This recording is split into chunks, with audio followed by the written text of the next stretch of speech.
He stood at the reception table, grinning like the perfect gentleman, then delivered the line that silenced me. "She is just a friend." I did not scream. I simply smiled and replied with one sentence starting with the word, "Just that froze the room." In 4 minutes. Another woman approached, called him by a different name, and everything exploded. The party was only the prelude, because what I found later was not simple infidelity, it was a calculated system. My name is Harper Bennett. I was 38 years old when I watched the foundation of my life dissolve into the humid air of a South Carolina evening, and it did not happen with a scream or a thrown wineglass. It happened with a smile. I have always been a woman who believes in data, in the hard reality of numbers and risk assessment, which is perhaps why I failed to calculate the variable standing right next to me. My husband, Dylan Mercer, was 41 years old and possessed the kind of charm that could convince a burning building that it was simply enjoying a warm afternoon. We were in Charleston for the wedding of one of his biggest clients, a sprawling, opulent affair held at a venue that hugged the coastline. The air smelled of salt and expensive perfume. The humidity was oppressive, the kind that made silk stick to your skin. But Dylan looked impeccable. He always did. He adjusted his cufflinks as we approached the reception tent, a massive structure of white canvas and fairy lights that seemed to float against the darkening sky. The gravel crunched beneath my heels, a sound that would later echo in my nightmares. I remember looking at Dylan's profile. He was calm. There was no sweat on his brow, no nervous twitch in his jaw. He was in his element. He loved these events. He loved being the man who knew everyone, the regional sales director who could work a room until every hand had been shaken and every ego stroked. I was just the accessory he brought along when social protocol demanded it, or at least, that was how it had felt for the last 6 months. We reached the entrance of the tent where the welcome table was set up. It was manned by a wedding coordinator who looked exhausted but maintained a veneer of professional cheerfulness. She was holding a clipboard that seemed heavy with the weight of social expectations. Behind her, the reception was already buzzing. I could hear the clinking of crystal and the low hum of a jazz band playing something generic and soothing. Dylan stepped forward, flashing that signature grin that usually opened doors and closed deals. "Good evening," he said, his voice dropping an octave into that smooth baritone he used for clients. "Dylan Mercer. I believe I am at table 6. The coordinator ran her finger down the list, her manicured nail tracing the rows of names. "Ah, yes, Mr. Mercer, we have you right here." She looked up, her eyes sliding to me. She paused, her pen hovering over the guest list. "And this is?" The pause was standard. It was the moment where a husband says, "This is my wife, Harper," or "This is Harper. She is with me." It is a social reflex, a basic grammatical structure of marriage. I waited for it. I had my polite smile ready, the one I used for his business associates. Dylan did not look at me. He kept his eyes fixed on the coordinator, his smile never wavering, never faltering. He leaned in slightly, as if sharing a minor confidence. "She is just a friend." The world did not stop spinning, but my place in it suddenly ceased to exist. He said it with such ease. It was not a stumble. It was not a nervous slip of the tongue caused by too much pre-wedding bourbon. It was smooth. It was practiced. It was a line he had delivered 100 times before, a muscle memory that fired before his brain could catch up with the reality that his wife was actually standing there. I looked at him. I looked at the man I had been married to for 5 years. I saw the crow's feet around his eyes that I used to kiss. I saw the mouth that had promised me forever. And in that split second, the data in my brain rearranged itself. The late nights at the office, the new passwords on his phone, the way he would turn his screen face down on the nightstand, the sudden need for privacy. I had categorized these as anomalies, as glitches in a stressful quarter. But looking at his face now, I realized they were not anomalies. They were features of a separate life. The coordinator blinked. She looked confused. She looked at me, then back at the list, then back at Dylan. Even she, a stranger paid to manage chaos, sensed that the geometry of this conversation was wrong. Oh, she said, her voice faltering. I apologize. I just assumed. Dylan waved a hand dismissively. No worries at all. Just a friend. He started to turn away, expecting me to follow, expecting me to play along, expecting me to be the silent, supportive partner who would not make a scene in front of his wealthy client. He expected Harper the peacemaker. He expected Harper who hated confrontation. He did not expect Harper Bennett, the risk manager. I felt a coldness settle in my chest, absolute and clarifying. It was the temperature of liquid nitrogen. I did not feel the urge to cry. I did not feel the urge to scream. I felt the urge to correct the record. I took a step forward, closing the distance between myself and the table. The coordinator looked at me, her eyes widening slightly. The bride, who had been standing a few feet away signing the guest book, paused. Her mother, a formidable woman in navy blue silk, turned her head. I smiled. It was the sharpest thing I had ever worn. I looked Dylan dead in the eyes. He saw the shift. For the first time all night, I saw a flicker of panic behind his contact lenses. He opened his mouth to speak, perhaps to do damage control. But I was faster. I spoke clearly, my voice pitched perfectly to carry over the jazz music and the chatter of the nearby guests. Just a friend? I repeated the words, tasting them. I turned to the coordinator, then swept my gaze to the bride and her mother. I am just the friend who paid $4,000 for the custom tuxedo he is wearing tonight. I am just the friend who holds the deed to the house he sleeps in. And I am just the friend who has been his wife for 1,826 days. The silence that followed was heavy. It was physical. It radiated outward from our table like a shockwave. The jazz band seemed to fade into the background. The bride stopped mid-signature, the pen freezing in her hand. The mother of the bride narrowed her eyes, her gaze shifting from me to Dylan with the precision of a laser sight. She was a woman who understood assets and liabilities, and she had just identified a liability. Dylan turned a shade of pale that clashed with his tan. Harper, he hissed, his voice low and dangerous. Don't do this here. You are drunk. I was stone-cold sober. I had not had a drop of alcohol since Tuesday. I am not drunk. Dylan, I said, my voice dropping to a conversational level that was somehow more terrifying than a shout. I am just clarifying your guest list. You would not want to lie to your hosts. I did not wait for his rebuttal. I did not wait for the inevitable gaslighting, the accusations that I was being hysterical or sensitive. I simply turned around. I walked away. I could feel the eyes on my back. I could feel the whispers starting, the murmur of scandal that would ripple through the reception before the appetizers were even served, but I did not care. I walked past the stunned valet, past the expensive imported cars, and out into the humid parking lot. My heels clicked rhythmically on the asphalt. Click, click, click. It was the sound of a countdown. I reached my car, a sensible sedan that I had bought with my own bonus money 3 years ago. I unlocked it and slid into the driver's seat. The leather was cool against my bare arms. I closed the door, shutting out the humidity, the jazz, and the lie. Silence. I sat there for a moment, my hands gripping the steering wheel. I breathed in for a count of 4. I breathed out for a count of 4.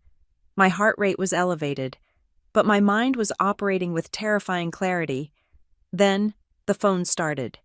It began with a vibration in my clutch purse, then another, then a continuous buzzing that rattled against the center console. I pulled the phone out. Dylan. Where are you going? Dylan. Get back here. You are embarrassing me. Dylan. It was a joke. Harper. Jesus. You are so sensitive. Dylan. Pick up the phone. I watched the messages roll in, detached, as if reading a transcript of a court case. Then came the messages from his family. His sister, asking if we were okay. His mother, asking why Dylan looked so upset in the background of a photo someone had just posted. And then, a notification from a number I did not have saved. It was a text message.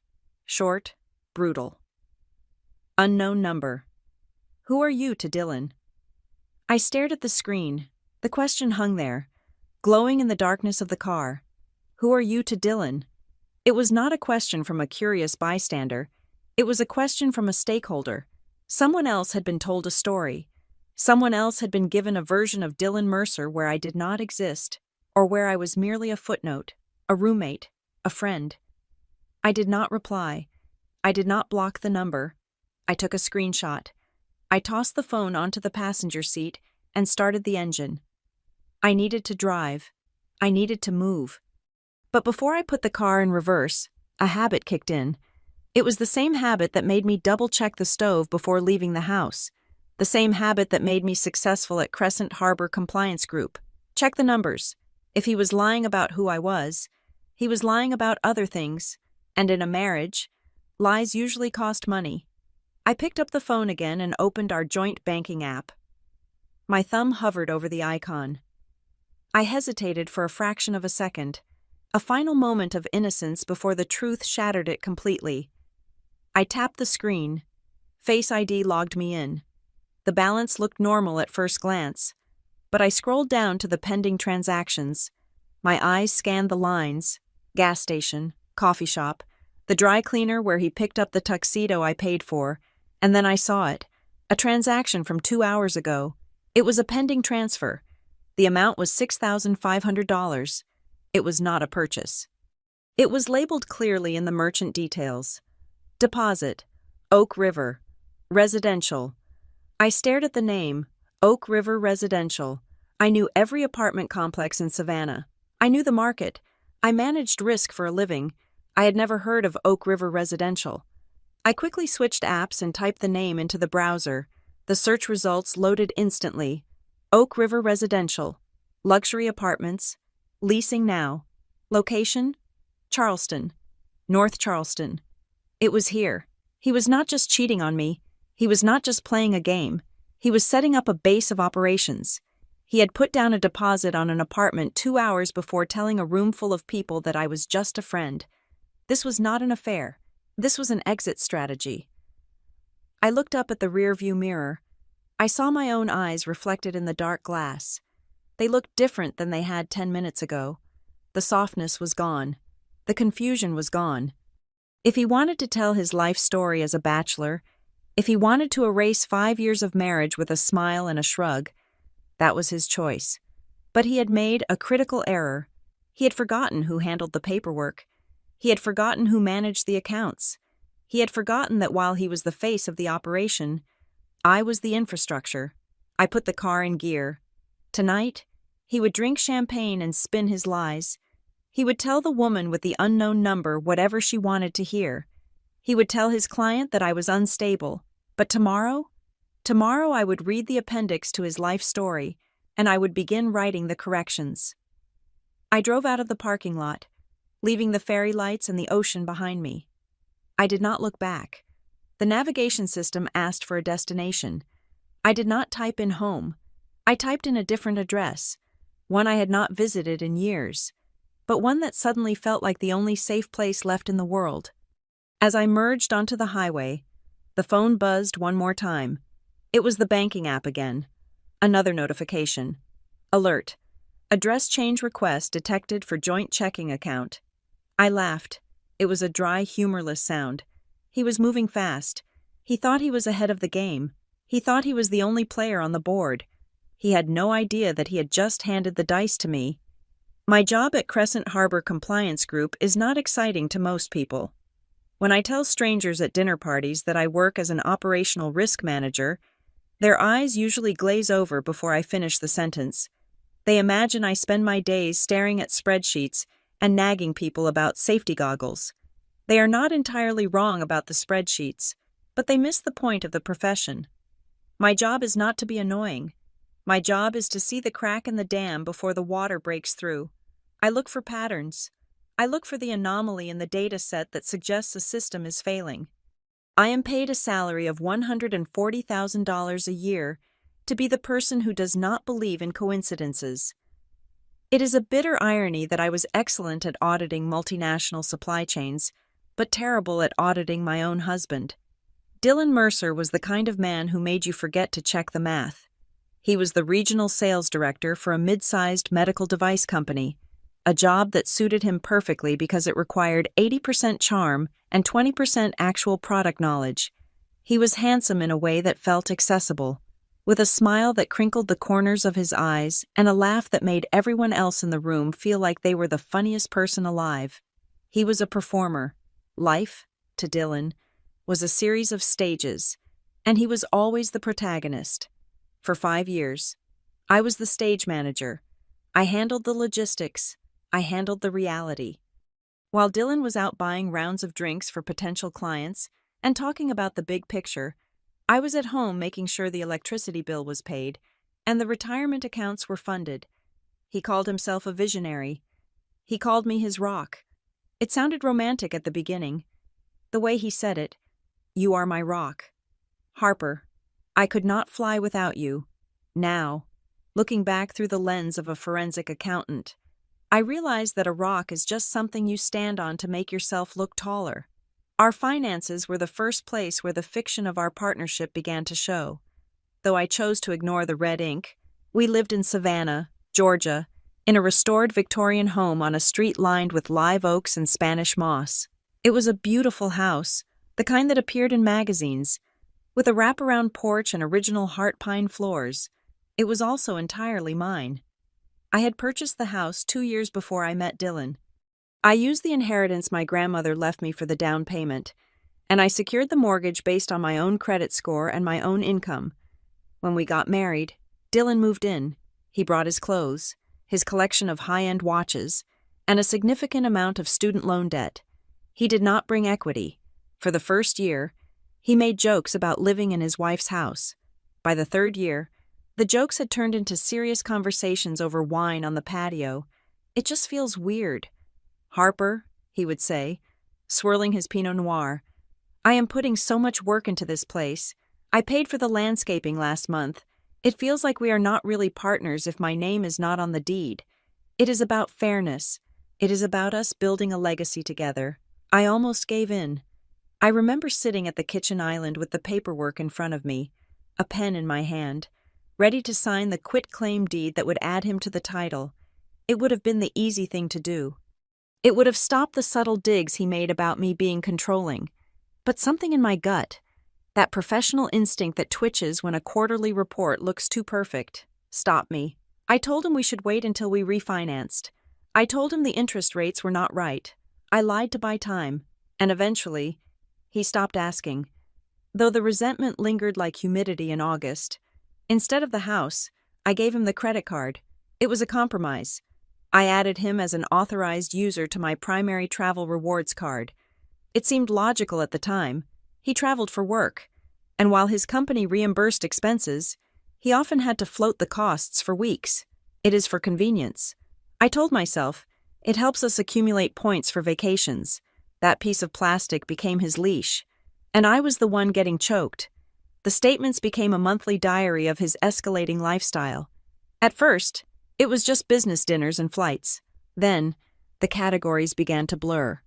There were charges for high-end clothing boutiques that he claimed were for looking the part for clients. There were spa treatments he said were networking events. There were dinners at steakhouses on Tuesday nights when he told me he was just grabbing a sandwich at his desk. I watched the balances climb. $3,000 one month, $5,000 the next. When I brought it up, he would sigh. The heavy sigh of a man burdened by a nagging wife. "You have to spend money to make money." "Harper," he would say, checking his reflection in the hallway mirror, "I am building relationships. This is how the game is played. Besides, the commission check next quarter is going to be huge. We will pay it off then." The commission checks were always coming. They were always just around the corner, elusive and promising, like a mirage. When they did arrive, they were never quite as large as he predicted, or there was always some sudden, urgent expense that took priority over paying me back. I absorbed the cost. I absorbed it because I had the cushion. My mother had passed away shortly after I turned 30, leaving me a trust fund. It was not enough to buy a private island, but it was enough to ensure that I would never be homeless. It was my safety net, a quiet pile of index funds and bonds that generated a steady stream of security. Dylan knew about the trust. He did not know the exact amount, but he knew it existed. He treated it like a backup generator that he could switch on whenever his own power failed. "We are fine," he would say when I worried about savings. "You have that money from your mom. We are not going to starve." He resented that money. I could see it in the way his jaw tightened when I paid for something big, like the roof repair or the new HVAC system. Without needing to ask him for a contribution, he wanted to be the provider, but he lacked the discipline to provide, so he resented me for having the safety he could not offer. The financial infidelity was bad, but it was the digital secrecy that should have been the final siren. It started slowly. In the first year of our marriage, his phone was community property. It would sit on the coffee table, screen up, buzzing with texts from his friends or his mother. If he was driving, he would ask me to answer it. By year 4, the phone had become a black box. He changed the passcode. When I asked why, he said his company had implemented new security protocols for client data. It was a plausible lie. Crescent Harbor had similar policies. But then the physical habits changed. The phone went everywhere with him. It went to the bathroom. It went to the garage when he took out the trash. If we were watching a movie on the couch and I shifted my weight, he would instinctively flip the phone face down. There were the calls, the evening calls. We would be cleaning up after dinner, and his phone would ring. He would glance at it, a look of tight concentration on his face, and say, "I have to take this. It is the West Coast team. Crisis control." He would step out onto the back porch, through the glass doors.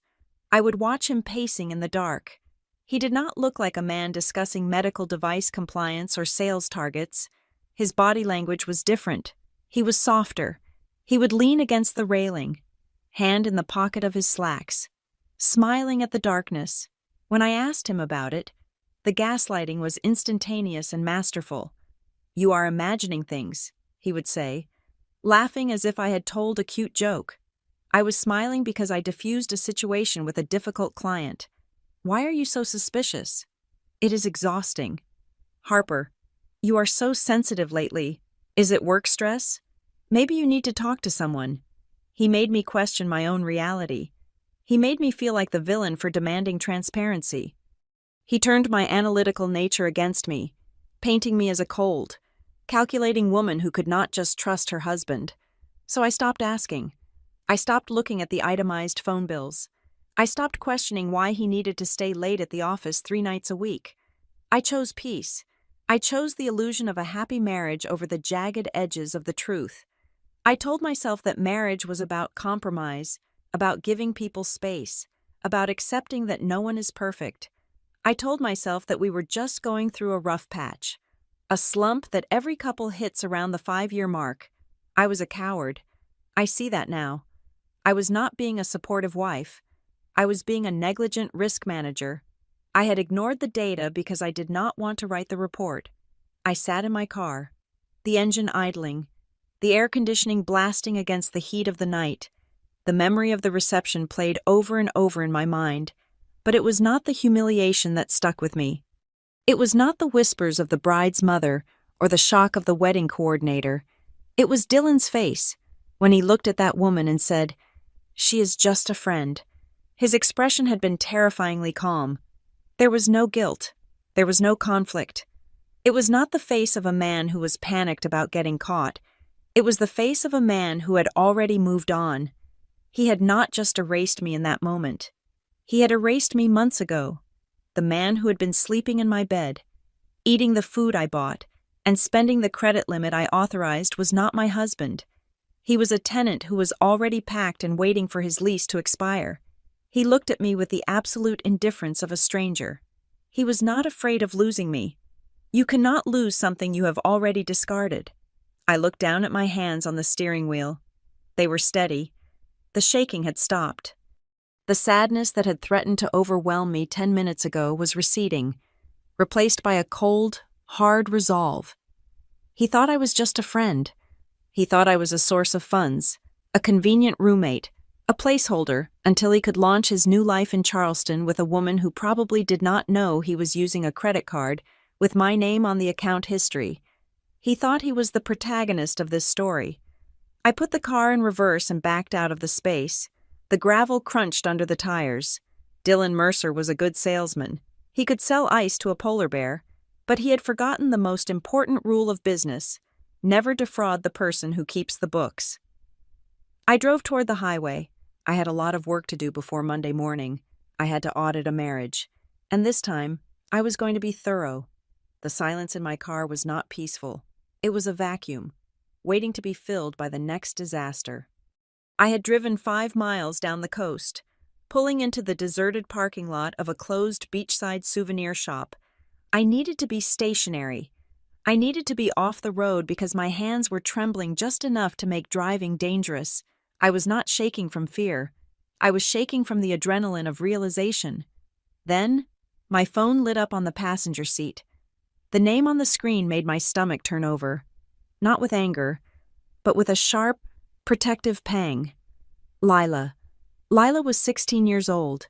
She was Dylan's daughter from a brief relationship in his early 20s, long before he met me. Her mother lived in Arizona and was mostly absent, appearing only on birthdays or when she needed money. For the last 5 years, I had been the one helping Lila with her history homework. I was the one who taught her how to parallel park. I was the one who bought her prom dress last spring when Dylan said it was too expensive. Technically, I was her stepmother.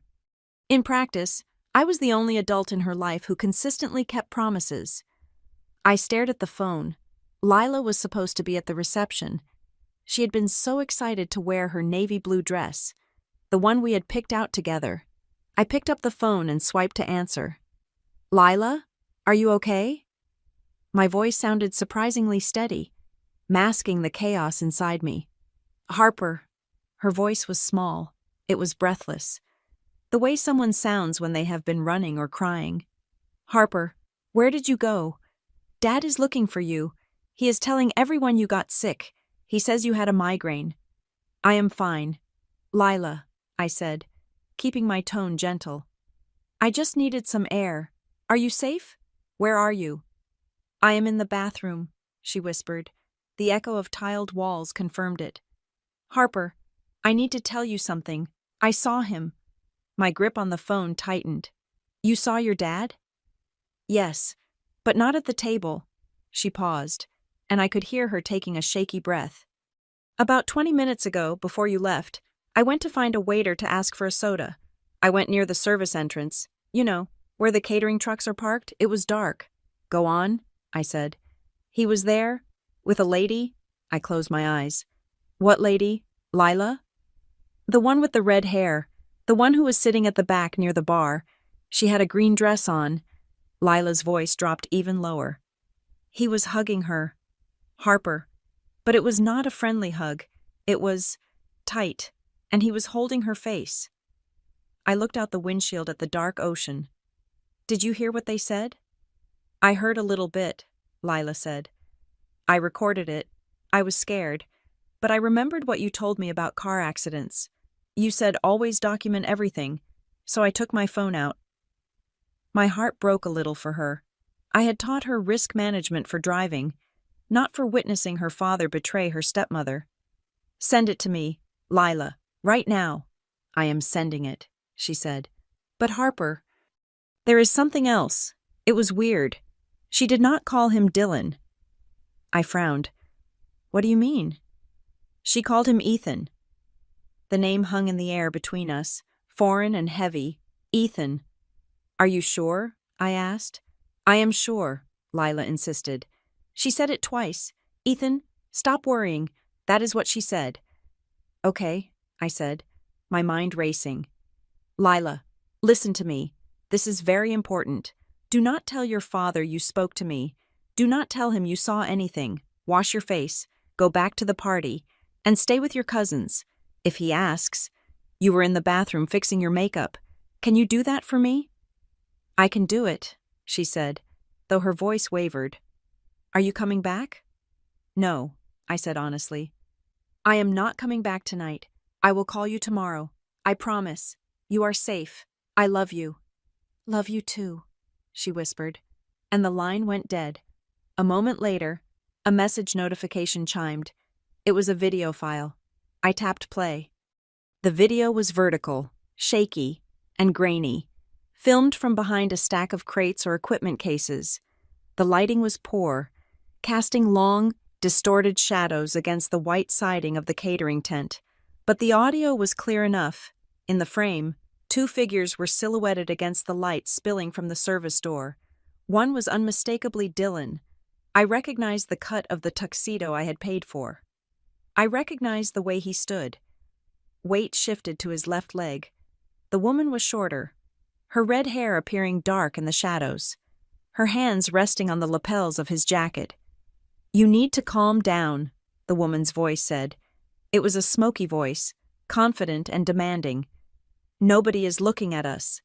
"It is too risky," Dylan's voice replied. It was the same voice he used when he was trying to close a difficult sale. Urgent, persuasive, slightly edged with panic. "She is right inside. If she sees us, the whole timeline falls apart." "She is clueless, Ethan," the woman said. She reached up and brushed something off his shoulder. "She is just the bank account. You said that yourself." I felt a physical blow to my chest, as if the steering wheel had punched me. "Just the bank account." "I know what I said," Dylan snapped, looking over his shoulder toward the party. "But we are so close to the finish line. Do not blow this tonight. Just go back to your hotel. I will meet you later." "Fine," she said. She leaned in and kissed him. It was not a peck. It was a claim of ownership. "But do not make me wait too long." The camera jerked downward, filming Lila's shoes on the pavement, and then the video ended. I sat in the dark, the screen glowing against my face. Ethan. Why Ethan? Dylan's middle name was James. He had no brothers named Ethan. He had no reason to use an alias unless the life he was living with me was not the only life he was living. I set the phone down on the console and opened my laptop, which I always kept in my trunk in a padded case. It was a habit from my job. Crisis can strike at any hour. I tethered the laptop to my phone's hotspot. If he was building a life as Ethan, that life required infrastructure. It required an address. It required a credit history. It required a digital footprint. I started with the email. I had access to Dylan's primary personal email because I had set it up for him 4 years ago when his old provider shut down. He likely thought I had forgotten the password, or he was arrogant enough to believe he had deleted everything incriminating. I logged in. The inbox looked normal. Receipts for golf rounds, spam from retailers, a confirmation for the hotel tonight. I went to the trash folder. Empty. He had purged it recently. I went to the spam folder. Nothing of interest. Then I went to the search bar. I typed in address. Hundreds of results popped up. Shipping confirmations, newsletters. I narrowed the search parameters. I filtered for the last 30 days. There. A notification from a regional bank. Not the one we banked with.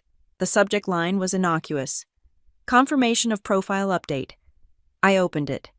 Dear customer, this email is to confirm that the mailing address on your account ending in 4492 has been successfully updated to P.O. Box 892, The Pack Ship Store, North Charleston, SC. A P.O. Box. He had moved his correspondence to a rented box 3 hours away from our home. He was diverting his mail. That explained why I had not seen any strange statements arriving at our house in Savannah. He was physically intercepting the paper trail. I took a screenshot of the email. I saved it as a PDF. I uploaded it to a secure cloud storage folder I had just created, naming the folder, the appendix. Next, I opened a new tab. I went to the credit monitoring service we used. I had the login credentials because, once again, I was the one who managed our identity theft protection. We had signed up for it after the Equifax breach years ago. I logged in. The dashboard showed 2 profiles, Harper Bennett and Dylan Mercer. I clicked on Dylan's profile. His credit score had dropped 40 points in the last 2 months. That was the first red flag. A drop that significant meant high utilization or hard inquiries. I navigated to the inquiries section. There it was. 3 days ago. A hard pull from a lender called Palmetto Auto Finance.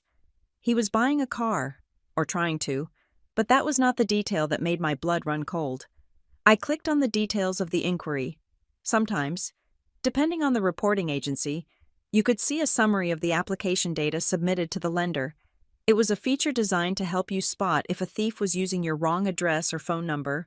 I scanned the fields: applicant name, Dylan J. Mercer, current address, the P.O. Box in North Charleston, employer, Medical Device Solutions, his actual job, annual income, listed correctly, and then the field for marital status. I stared at the word, blinking to make sure the pixelated letters were not playing tricks on my tired eyes. Single. He had checked the box for single. He had not checked married. He had not checked separated, in the eyes of this lender, and likely in the eyes of the law he was trying to circumvent. Harper Bennett did not exist. By declaring himself single on a federal credit application, he was committing fraud. But more than that, he was declaring his intent. You do not check single when you are having a midlife crisis. You check single when you are executing a replacement. I felt a strange sensation in my fingertips. It was the feeling of a puzzle snapping together. The apartment deposit, the P.O. box, the Ethan alias, the single status. He was not just leaving me. He was bifurcating his existence. He was keeping Dylan Mercer, the married man in Savannah, on life support, just long enough to fully gestate Ethan, the single man in Charleston. He was likely using our joint assets to fund the birth of this new man. I took a screenshot of the inquiry. I downloaded the full credit report as a PDF. I saved everything to the appendix folder. I sat back in the driver's seat. My laptop screen was the only light in the car. The ocean roared outside, invisible and vast. I needed a lawyer, but I did not need the kind of lawyer who mediated amicable separations.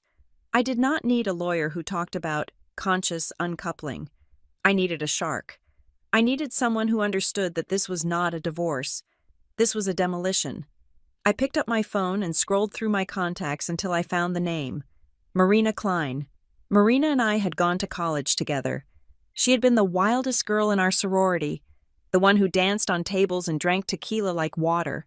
Now, she was the most feared family law attorney in Atlanta. She was known for dismantling egos with the same efficiency she used to dismantle keg stands.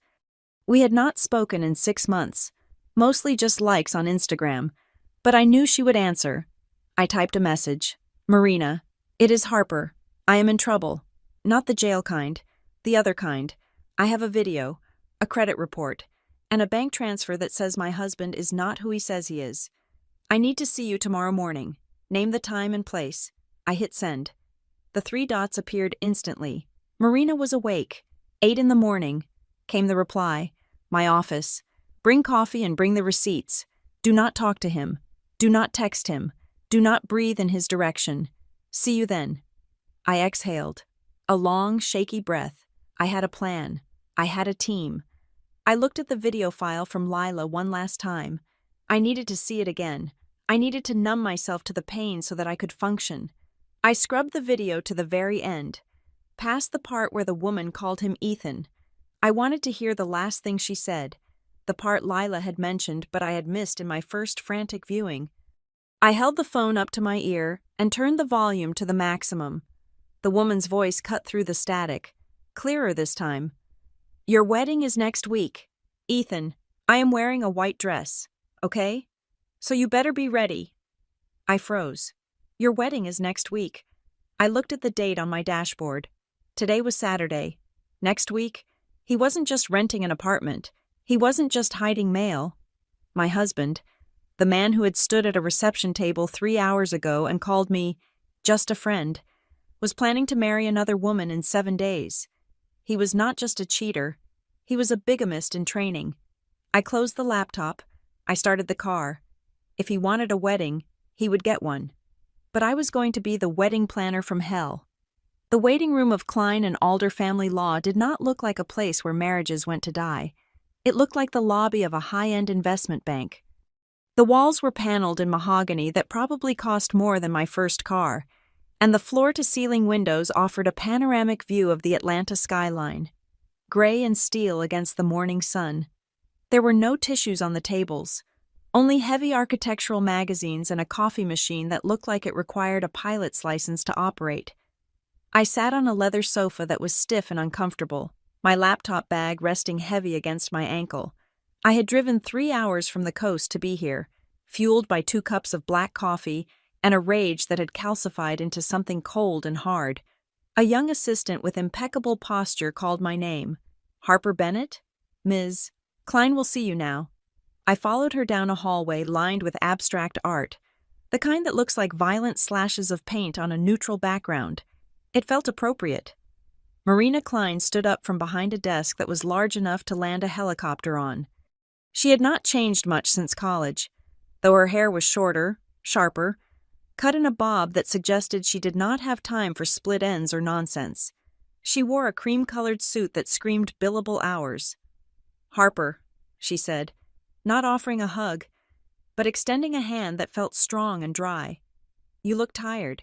You also look like you are ready to burn a village." "Sit down." I sat. I did not waste time with pleasantries. I did not ask about her kids or her golf game. I placed my laptop on her desk, opened it, and turned the screen toward her. "I have an appendix," I said. Marina raised an eyebrow, pulled her reading glasses from her pocket, and leaned in. I walked her through it. The video from the wedding reception, the transfer of $6,500 to Oak River Residential, the email confirming the change of address to a P.O. box, the credit inquiry from Palmetto Auto Finance where the applicant, Dylan J. Mercer, had checked the box for single. Marina watched the video twice. She zoomed in on the credit application. She scrolled through the screenshots of the text messages. She did not gasp. She did not look sympathetic. She looked like a surgeon evaluating a tumor, clinical, focused, and calculating the angle of incision. "Okay," she said, sitting back and lacing her fingers together. "This is not a drifting husband. Harper, this is a premeditated extraction. He is not just leaving you, he is erasing you." She reached for a yellow legal pad and a fountain pen. "Let us do the inventory. I need the hard numbers. I need to know exactly what is yours, what is his, and what is the gray area that we are going to fight over." I took a breath. I had rehearsed this in the car. The house in Savannah. I said, "Current market value is roughly $850,000. The deed is in my name only. I bought it 2 years before the marriage." "Mortgage?" she asked, writing quickly. "I refinanced 3 years ago to get a better rate." I said, "The mortgage is also in my name. He pays nothing toward the principal. He handles utilities and groceries sometimes." "Good," Marina muttered. "No commingling of funds on the primary asset. That is a fortress. What else? There is a trust fund." I continued. "My mother left it to me. It is managed by a third-party firm. The principal is about $1.2 million. The dividends pay out quarterly into a separate account that Dylan does not have access to." Marina nodded. "Inheritance is separate property, unless you did something stupid like use it to pay off his student loans or buy a joint vacation home. Did you?" I shook my head. "No. I used the dividends for maintenance on the Savannah house and personal savings. I never mixed it with the joint checking." "Smart girl," Marina said, a faint smile touching her lips. "What about retirement?" "I have a 401k and stock options from Crescent Harbor Compliance Group," I said. "The unvested options are worth about $200,000. "And him?" Marina asked. "He has a 401k. I said, "I think there is about $80,000 in it. He cashed out a chunk of it 2 years ago to pay off a credit card debt he hid from me." Marina made a note, circling it twice. "Dissipation of marital assets. We will claw that back. Anything else?" "Think. Harper, is there anything small? Land? A boat? A timeshare?" I hesitated. "There is the cabin." I said, "It is in the Blue Ridge Mountains. My aunt left it to me 4 years ago. It is small, basically a shack on 3 acres. But the land value has gone up, inherited during the marriage." Marina noted. "Kept separate?" "Yes. The deed is in my name." Marina put the pen down. She looked at me, her eyes intense. "Okay, here's the situation. You are in a strong position regarding the big assets. The house, the trust, the cabin, those are yours. But in Georgia, income earned during the marriage is marital property. His debt is potentially your debt. And if he is out there creating a new financial identity, he is liable to drag your credit score down into the gutter with him. She leaned forward. We have 72 hours. This is the containment phase. We are going to lock him down before he realizes the war has started. She started listing tasks, her voice clipping along like a metronome. Step 1, she said. The credit cards. You said he is an authorized user on your primary account? Yes. I said, cancel it. Now. Marina pointed to my phone. Open the app. Remove him. Do not warn him. Just cut the cord. If he is at a gas station in 10 minutes, I want that card to decline. I pulled out my phone. My thumb hovered over the Remove Authorized User button. I thought about the time he bought me flowers with this card. Then I thought about the deposit for the apartment. I tapped the button. User removed. Done. I said, Step 2. Marina continued. The joint accounts. We cannot close them without his signature, but we can freeze them for suspicious activity. And given what you showed me, that is not a lie. He is moving money to an entity you do not recognize. Call the bank. Tell them you suspect fraudulent transfers. Freeze it all. I made the call right there in the office. I put it on speaker so Marina could hear. I used my professional voice, the one I used when telling a CEO his supply chain was compromised. I told the bank representative that I did not recognize the transfer to Oak River Residential and that I was worried about identity theft. The representative, sensing the urgency, froze the checking and savings accounts immediately. Step 3, Marina said, turning back to her computer. Digital security. Change every password you have. Email, social media, banking, retirement, and set up two-factor authentication to a burner phone or an app he cannot access. If he knows your mother's maiden name or your first pet's name, change the security questions to lies that only you know. Make the name of your first pet Godzilla. I nodded, already typing on my laptop. Step 4, Marina said, and this was where her voice dropped a decibel. Beneficiaries.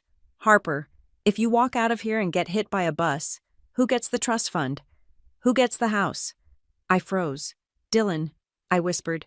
Exactly, Marina said grimly. We are going to draft a codicil to your will today. We are going to update the beneficiary designations on your insurance and your brokerage accounts. We are going to set up a holding company, a fictional LLC structure for now, to prepare to receive your assets once the divorce is filed. We will call it Just Life Story Holdings if you want to be petty. But for now, let us stick to something boring like HB Management. We need to make sure that if anything happens to you, he does not get a single dime. She began typing rapidly on her keyboard, the sound filling the room. Now, she said without looking up, the rules of engagement. This is the hardest part. You are going to want to scream at him. You are going to want to text him and ask him why. You are going to want to send him the video of him kissing the redhead. Do not do it. She stopped typing and looked at me. Harper, from this moment on, you do not speak to Dylan Mercer. You do not answer his calls. You do not reply to his texts. If he shows up at the door, you do not let him in. If he threatens you, you call the police. Any communication goes through me. We are going to starve him of information. He does not get to know that you know. He just gets to know that his credit card does not work and his bank account is frozen. Let him panic. Panic makes people make mistakes. I nodded. I can do that. Good. Marina turned back to her screen. I am running a background check on him right now. My paralegal is pulling public records. Let us see if... She stopped. Her fingers hovered over the keys. She squinted at the monitor. Well, she said softly, that is interesting. What? I asked, feeling a spike of anxiety. I am looking at the Georgia Department of Revenue database. Marina said, it seems your husband registered a vehicle 10 days ago, a BMW X5. Did you know about a BMW? No. I said, he drives a company sedan. He bought a BMW. Marina said, and he registered it. But look at the address. She turned the monitor toward me. Owner, Dylan J. Mercer. Address, P.O. Box 892, North Charleston. SC. He used the P.O. Box for the registration. Marina said, that is illegal. You cannot register a vehicle to a P.O. Box in Georgia without a physical address on file. He likely forged a utility bill or used a fake lease agreement to get this through the DMV. She looked at me, her eyes dark. Harper, do you understand what this means? I shook my head slowly. That he has a new car? No, Marina said. It means he has already moved out. Legally speaking, by registering his primary vehicle at a new address in a different state, he is establishing residency away from the marital home. He is building a paper trail that says he does not live with you. This is not just an affair. This is a migration. She leaned back in her chair. He is trying to ghost a marriage, she said, but he is sloppy. He left footprints. She opened a drawer and pulled out a form. Sign this, she said. It is a request for a total credit freeze with all 3 bureaus: TransUnion, Equifax, Experian. Once you sign this, nobody opens a lemonade stand in your name without a PIN code that only I have. I signed the paper. The ink was black and permanent. Then Marina handed me another form. This is a subpoena request. We are going to pull the loan file for that BMW. We are going to pull the application for the apartment. We are going to see exactly what he told these people. Because if he used your income to qualify for that car while claiming he is single, that is bank fraud. She looked me dead in the eye. Harper, you need to stop thinking of yourself as a wife. You are a victim of identity theft. He is using your credit history, your stability, and your assets as a launch pad for his new life. You are not his partner. You are his credit mule. The term hit me like a slap. Credit mule. I felt a wave of nausea, followed by a surge of clarity. I was not losing a husband. I was shedding a parasite. My phone buzzed on the desk. It was an email notification. I glanced at it. It was from a real estate website. I had shared my login with Dylan years ago when we were looking for investment properties, and he must have forgotten to log me out on his device, or he was just that careless. Appointment confirmation. The subject line read. I opened it. Hi, Dylan. We are all set for the showing of the property at 420 Marsh View Lane this afternoon at 4. The owner is excited to meet you. And then, underneath the address, a cheerful little note from the realtor. Please feel free to bring your fiancé. The master suite closet is something she is going to love. I stared at the word, fiancé. I turned the phone around so Marina could see it. She read it. She did not smile. She simply reached for the phone and took a picture of the screen with her own device. Well, Marina said, her voice dry as dust, I guess we know what the BMW is for. It is for the wedding procession. She stood up and walked to the window, looking out at the city. He wants to play house. Harper, he wants to play the happy groom. She turned back to me, and for the first time, she looked dangerous. Let us see how he pays for the wedding when his credit score hits 0. I met Lila at a coffee shop called The Roasted Bean on the outskirts of Savannah, far enough from our neighborhood that we would not run into anyone who knew us, and certainly far enough that Dylan would never think to look there. It was Sunday afternoon, the kind of day that usually smelled of laundry detergent and slow-cooked pot roast in our house. Now, it smelled of stale espresso and rain. I arrived 20 minutes early. I sat in a booth at the back, facing the door, my back against the wall. This was a tactical position. I had spent the last 24 hours dismantling my financial life with the cold precision of a surgeon, but sitting here waiting for my 16-year-old stepdaughter, I felt my hands shaking again. This was not about money. This was about collateral damage. When Lila walked in, my heart broke. She looked smaller than she had 2 days ago. She was wearing an oversized hoodie that swallowed her frame, the hood pulled up over her messy bun. She was not the vibrant, annoying, wonderful teenager who blasted pop music in the shower. She looked like a fugitive. She saw me and hurried over, sliding into the booth opposite me. She did not say hello. She just looked at me with wide, terrified eyes. He is at the golf course, she whispered, as if he might pop out from behind the sugar dispenser. He thinks I am at the library studying for a chemistry test. I reached across the table and covered her hand with mine. Her fingers were ice cold. It is okay, I said, keeping my voice low and steady. You are safe. I am not going to let anything happen to you. Lila pulled her hand back and wrapped it around her paper cup of hot chocolate. She stared down at the swirling foam. I feel sick. Harper, I feel like I'm lying to him. You are not lying, I said firmly. You are protecting yourself. There is a difference. I paused. Studying her face, I needed information, but I had to be careful. I could not turn her into a double agent. That was not fair. She was a child, regardless of how grown up she tried to act. Lila, I said softly, you do not have to tell me anything you do not want to, but I need to understand what is happening so I can fix it. You said something on the phone about him telling you not to call me his wife. When did that start? Lila bit her lip. She looked out the window at the gray parking lot. A few months ago, she said quietly. We were at the mall. We ran into some people he knew from work. I started to say something about you, about how you were helping me with my project, and he cut me off. He introduced me, but he did not mention you. She took a shaky breath. Later, in the car, he told me that it is better if people think he is single right now. He said it helps his image at work. He said companies like to hire guys who are unencumbered. That is the word he used. Unencumbered. I felt a flash of heat in my chest. Unencumbered. That was the corporate word for without baggage. I was the baggage. I thought it was weird, Lila continued, tears pooling in her eyes. I thought maybe it was just some weird adult business strategy, but then he started doing it everywhere.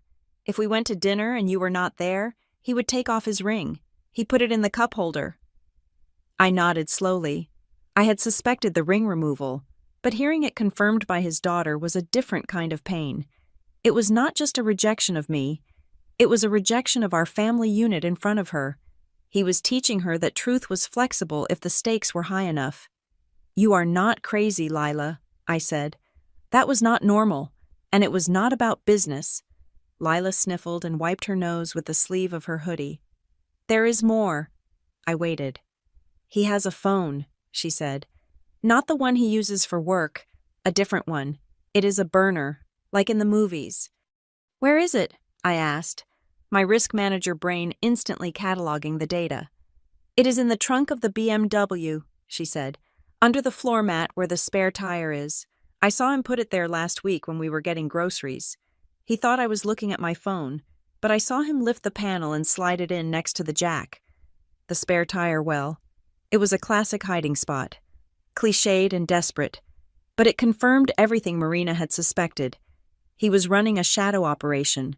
That phone contained the texts I could not see, the calls to the wedding vendors, the intimate conversations with the woman in the green dress. Did you touch it? I asked. No, Lila said. I wanted to see who he was texting, but I was scared he would catch me. Good, I said, leaning forward intently. Listen to me, Lila. This is very important. Do not touch that phone. Do not look for it. Do not try to unlock it. If he catches you, he will know that the wall of secrecy is breached, and he might do something rash. I do not want you in the crossfire. But how will you catch him? She asked, her voice rising slightly. I have already caught him, I said. I do not need the phone. I have the paper trail. The phone is just a detail now. Lila nodded, appearing relieved that the burden of investigation had been lifted from her shoulders. She took a sip of her hot chocolate. He promised me, she said suddenly, her voice cracking. He promised me we were going to move. My stomach tightened. Move where? To the coast, she said. He said he's working on a big deal that is going to change everything. He said we are going to get a place near the water, a townhouse with a pool. He said it would be just us, and that it would be a fresh start. She looked up at me, the betrayal raw in her eyes. He did not say us as in you, me, and him, she whispered. He said us as in him and me, and maybe her. The pieces locked together with a final, sickening click. The deposit for Oak River Residential, the single status on the loan application, the just a friend introduction. It was all part of the same architectural blueprint. He was not just having an affair. He was orchestrating a complete replacement of his reality. He was going to transplant Lila into this new life, force her to accept a new stepmother, and leave me behind in Savannah with a drained bank account and a house full of memories. He was not lost. He was not confused. He was traveling a very specific route on a map I was never meant to see. "Lila," I said, my voice fierce. "He lied to you, but you are not going anywhere you do not want to go. You have a mother in Arizona, and you have me. You have rights. He cannot just pack you up like a suitcase and move you into a stranger's house." "I do not want to go with him," she said, a tear finally escaping and rolling down her cheek. "I want to stay here. I want to finish school here." "Then you will," I promised. "But for the next few days, you have to be brave. You have to go back to that house and pretend everything is normal. Can you do that?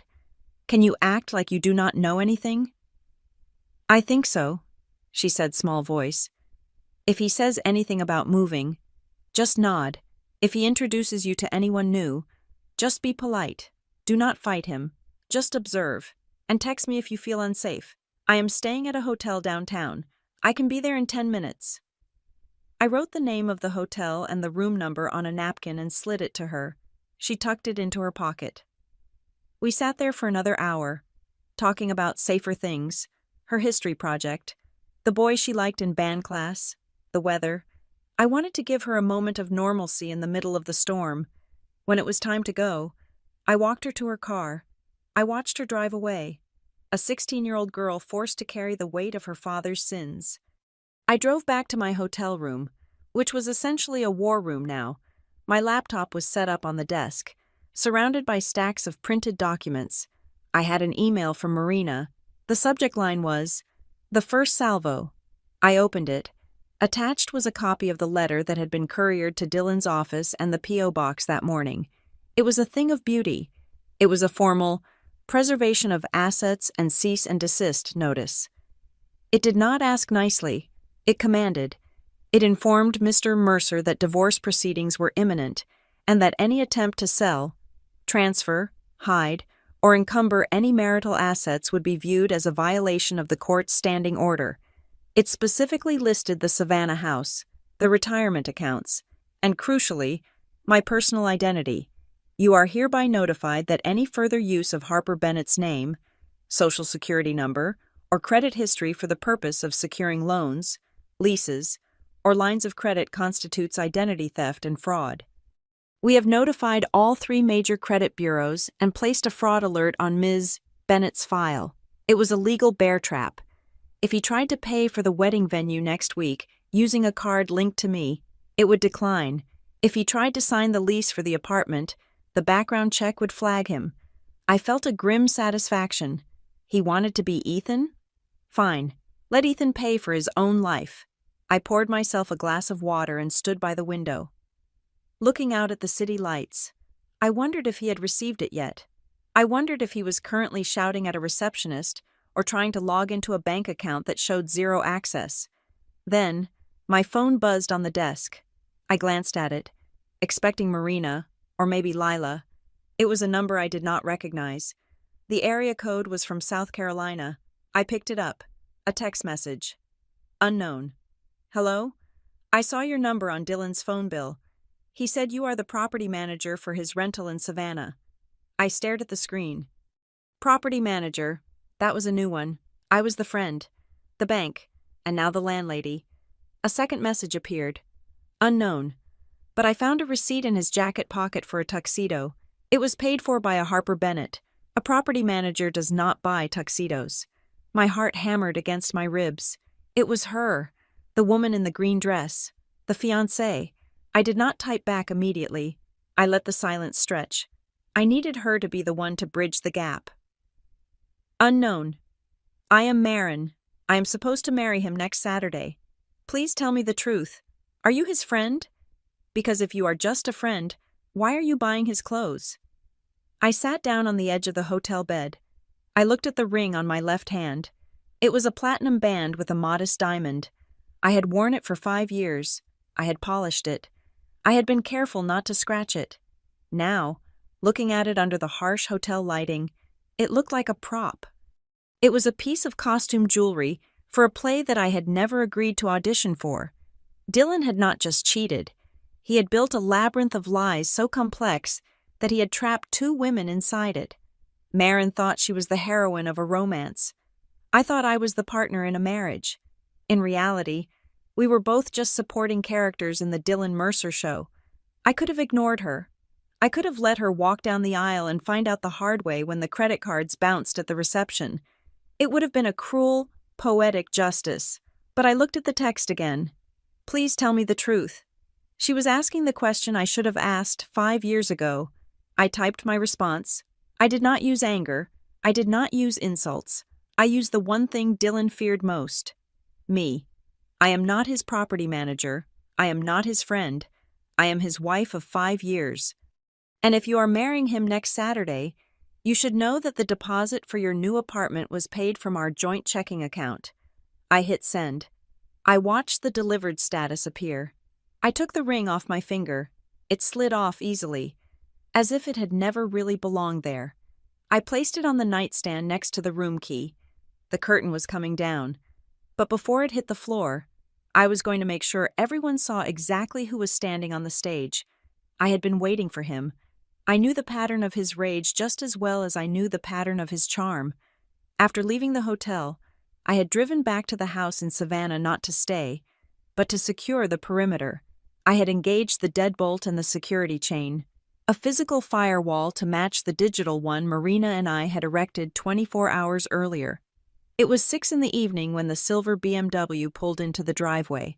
I watched from the living room window, standing behind the sheer curtain. He did not park in the garage. He parked haphazardly on the grass, the tires tearing up the lawn he used to claim he loved so much. This was not the arrival of a husband coming home to reconcile.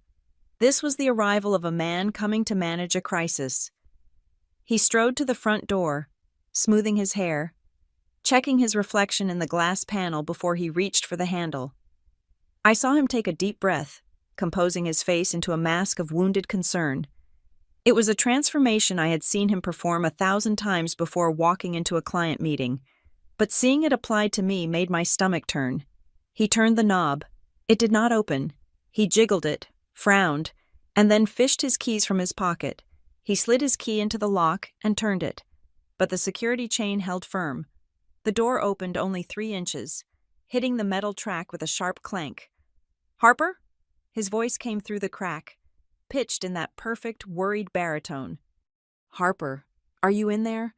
Jesus, I have been calling you for 2 days.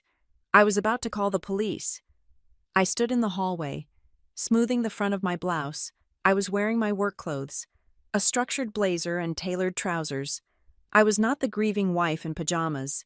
I was the risk manager on duty. I stepped into his line of sight but did not undo the chain. "I am here, Dylan," I said. My voice was calm, devoid of the tremors that had shaken me in the car the night before. "Open the door," he said, his face pressing into the gap. His eyes were wide, searching mine for a sign of weakness. "Baby, what is going on? You scared the hell out of me at the wedding. You just vanished. People were asking questions. I had to tell them you had a severe migraine." "I did not have a migraine," I said. "And I think we both know I did not vanish. I simply removed myself from a situation where I was not welcome." He let out a short, incredulous laugh. "Not welcome? You are my wife." "Of course you were welcome. Look, I know you are upset about the introduction. It was a misunderstanding. I was caught off guard. Okay? The client? He is old-fashioned. He does not like mixing business with pleasure. I panicked. I said you were a friend to keep things professional. It was a stupid slip of the tongue." "A slip of the tongue," I repeated. "Like the credit application? Was that a slip of the pen?" He blinked. The worried mask flickered, revealing a flash of genuine confusion underneath.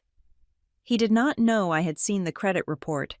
He was operating on an information deficit. "I do not know what you are talking about," he said, his voice hardening slightly. "You are being hysterical. You are letting your imagination run wild again. Just let me in so we can talk about this like adults. It is humid out here. No, I said. He stopped moving. What do you mean? No. This is my house. Actually, I corrected him. This is my house. Your name is not on the deed. Your name is not on the mortgage, and as of this morning, your name is no longer on the alarm system authorization list. His face flushed a deep, mottled red. Are you serious right now? You are locking me out? Over a bad introduction at a party? Harper, you are acting crazy. You are destroying our marriage over nothing. I am not destroying anything, I said. I am simply finalizing the paperwork you started. I reached into the pocket of my blazer and pulled out a white legal envelope. I slid it through the crack in the door. What is this? He asked, staring at it as if it were a bomb. Take it, I said. He snatched it from my hand and ripped it open. I watched his eyes scan the document. It was a formal notification from Marina's office, stating that his authorized user status on all my credit cards had been terminated effectively immediately, and that any attempt to contact me should be directed to my legal counsel. You cut off the cards? He looked up, his eyes bulging. Harper, I have expenses. I have a business trip next week. You cannot just cut me off. That is financial abuse. The audacity of the accusation almost made me laugh. The only business trip you have next week is a walk down an aisle in Charleston, I said. And I am not paying for the tuxedo. He froze. The paper in his hand trembled. I do not know what you heard. You have been listening to gossip. Is it that crazy aunt of yours? Who told you these lies? The lawyer's name is on the letterhead, I said, ignoring his deflection. Her name is Marina Klein. She will answer any questions you have regarding the dissolution of our marriage. I have nothing else to say to you. I started to close the door, but he slammed his shoulder against it. The chain rattled violently, straining against the wood frame. You are not shutting me out, he shouted, the mask completely gone now. You think you can just pull the plug? I built a life with you. I gave you 5 years of my life. You are ruining everything because you are insecure and jealous. I am not jealous. Dylan, I said, keeping my weight against the door. I am accurate, and I am done. You are going to regret this, he sneered, his face contorted through the narrow opening. You are going to be alone. Harper, no one wants a woman who counts every penny and treats her husband like an employee. I was trying to secure a future for us. Is that right? I asked. Yes, he yelled. That apartment in Charleston? It is just an investment property. I was going to surprise you with the rental income. I was trying to build a portfolio for us, and you twist it into some sordid affair because you cannot trust anyone. I stopped pushing against the door. I looked at him, letting the silence stretch between us for 5 long seconds. Dylan, I said softly. What? He snapped, thinking he had won, thinking he had finally found the explanation that would make me doubt myself. I never mentioned an apartment. The color drained from his face so fast, it looked like the blood had been siphoned out of him. His mouth opened, then closed. He realized his mistake. By defending the apartment, he had admitted it existed.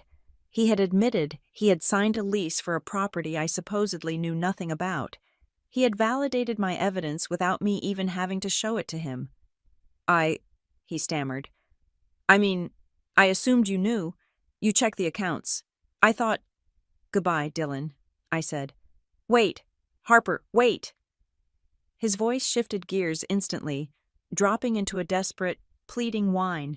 Baby, please, don't do this. Think about Savannah. Think about the Christmas we spent in the mountains. We are good together. We can fix this. I will cancel the investment. I will come home. Just open the door. I need you. It was the most dangerous weapon in his arsenal. Nostalgia. He was trying to weaponize the good times, trying to make me feel like I was throwing away a history that mattered. But as I looked at him, I did not see the man I had kissed under the mistletoe. I saw a stranger who had checked single on a loan application. I saw a man who had looked at his daughter and lied about her future. I do not need you, I said. And frankly, I cannot afford you. I shoved the door shut. I turned the deadbolt with a final, decisive click. I heard him pounding on the wood. I heard him shouting my name. I heard him kick the doorframe. And then, finally, I heard the sound of his footsteps retreating across the porch. I did not move until I heard the BMW's engine roar to life and fade down the street. I walked into the kitchen and poured myself a glass of water. My hands were steady. I felt a strange sense of hollowness, like a room that had been cleared of furniture, but it was clean. It was spacious. I sat down at the kitchen island and opened my laptop. It was 7 p.m. A new email notification popped up on the screen. It was from our life insurance provider. Alert. Beneficiary change request denied. I clicked on the details.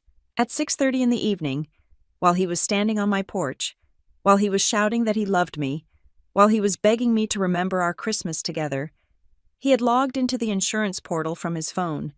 He had attempted to change the primary beneficiary on his policy from Harper Bennett to Marin Miller, but he had made a mistake, or rather, he had underestimated Marina, because the policy was part of a bundle that was paid for from the joint account we had frozen that morning.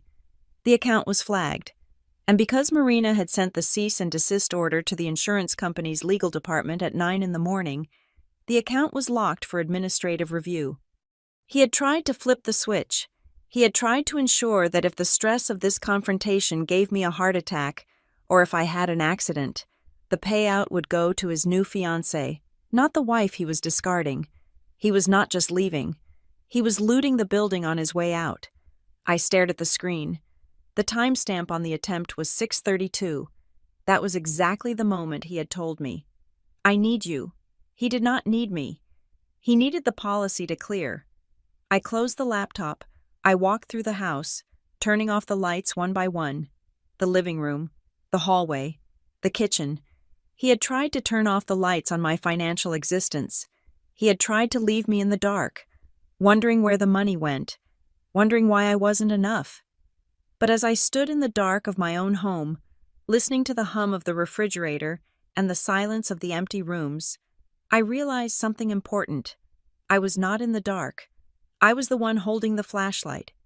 And tomorrow, I was going to shine it on everything. The internet does not sleep. And unfortunately, neither does a scandal involving a wealthy regional sales director and a wife who decided to stop being polite. I woke up on Monday morning not to the sound of my alarm, but to the relentless vibration of my phone on the nightstand. It was a rhythmic buzzing that sounded like a swarm of angry bees. I reached for it, squinting against the early morning light filtering through the blinds of the guest bedroom where I had slept. I had not slept in the master bedroom. I could not bring myself to lie on the sheets Dylan had slept on while he was planning his wedding to another woman. I had 74 notifications, Instagram, Facebook, LinkedIn, and a platform I barely used, TikTok.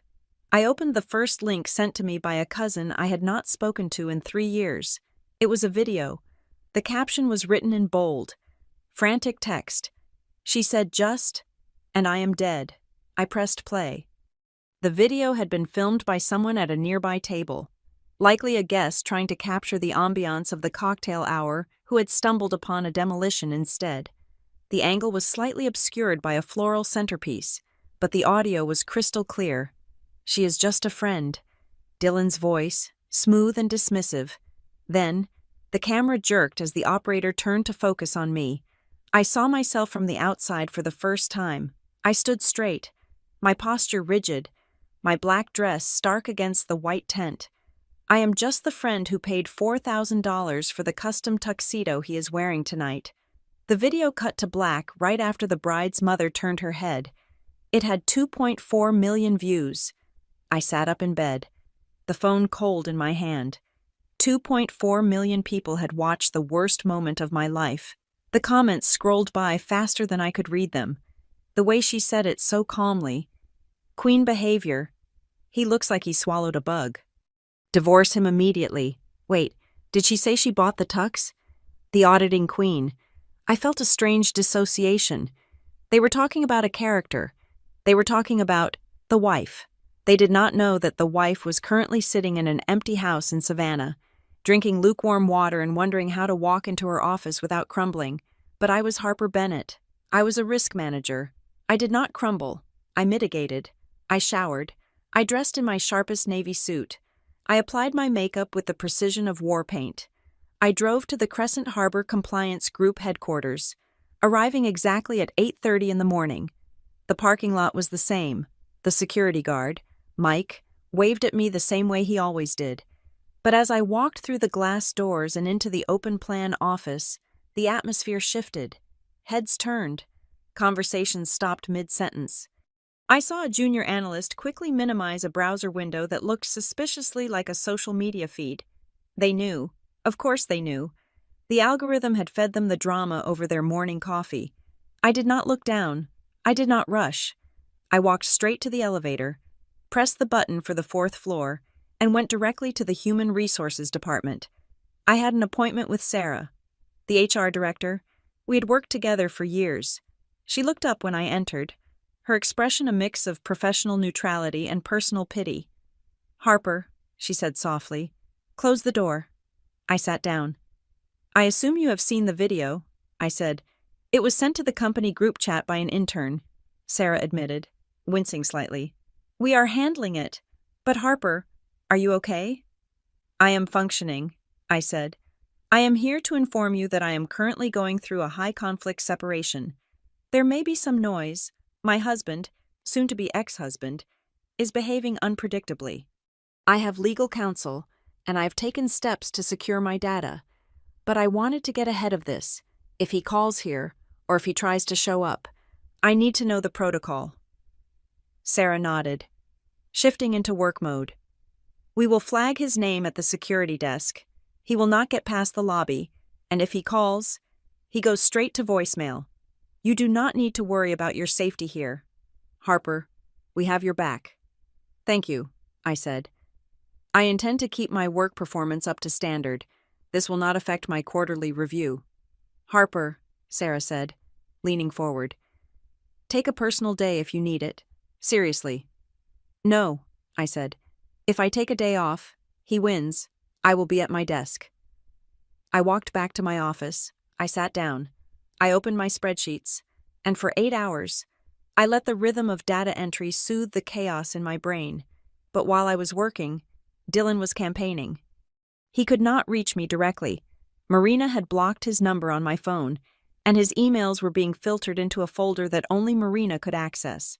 So, like a true narcissist who has lost control of his narrative, he took to the public square. I did not look at his social media, but Marina did. She sent me screenshots throughout the day, each one labeled with a timestamp. 10:15 a.m. Instagram story. A black screen with white text. There are 2 sides to every story. It is sad when people use money to control and manipulate those they claim to love. Mental health is real. Guys, check on your friends. 12:30 p.m. Facebook status. Feeling betrayed. You think you know someone for 5 years, and then they try to destroy your reputation just because they cannot handle a simple misunderstanding. I am focusing on my peace and my future. God is good. He was painting a masterpiece of vague victimhood. He was suggesting, without legally saying it, that I was the abuser. That I was the one using money as a weapon. He was playing to an audience of mutual friends, colleagues, and family members, trying to salvage his image before the truth could catch up to him. My phone buzzed with texts from friends asking if I was okay, asking what Dylan meant by manipulation. I did not reply. Marina's instructions were clear. Do not engage. Do not defend. Do not clarify. Silence is loud. Let him scream into the void. But the void was about to answer back. At 4 p.m, while I was reviewing a compliance report for a shipping logistics client, a message popped up on my personal laptop, which I had kept open on a side table. It was Marin, the fiancé. Marin, I saw the video on TikTok. Is that you? I hesitated. I had told her the truth yesterday, but I had not heard back. I assumed Dylan had spun some elaborate lie to cover his tracks. Something about me being a crazy ex-wife who refused to sign papers. Harper, Yes, that is me. 3 dots danced on the screen. Marin. He told me you guys have been separated for a year. He said the divorce was finalized last month. He said you were just at the wedding because you are still friends with the groom's family and you are obsessed with him. Obsessed. The word made me laugh. A dry, sharp sound in the quiet office. Harper. We lived together, Marin, or we did, until I changed the locks on Saturday. His clothes are still in my closet. His toothbrush is still in my bathroom. Marin. He swore to me. He showed me the decree. He has a photo of it on his phone. He said the court sent it digitally. I froze. A decree? There was no decree. You cannot have a divorce decree without a filing, and there had been no filing. If he had shown her a legal document stating we were divorced, it did not exist in reality. Harper. Send me the photo. Marin. He will kill me if he knows I'm talking to you. He said you are litigious. He said you try to sue everyone. Harper. If he is telling the truth. Marin. Then you have nothing to fear. If he is divorced, the document is public record. Send me the photo. A long pause. 10 minutes passed. I stared at the screen, my heart rate climbing. Was she going to do it? Or was she going to choose the comfortable lie over the difficult truth? Then, the image appeared.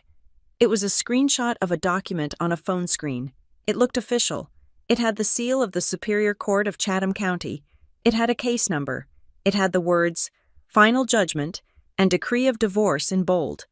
Capital letters at the top, and at the bottom, it had a signature, Judge Robert H. Cohen, and next to it, a date, October 12th.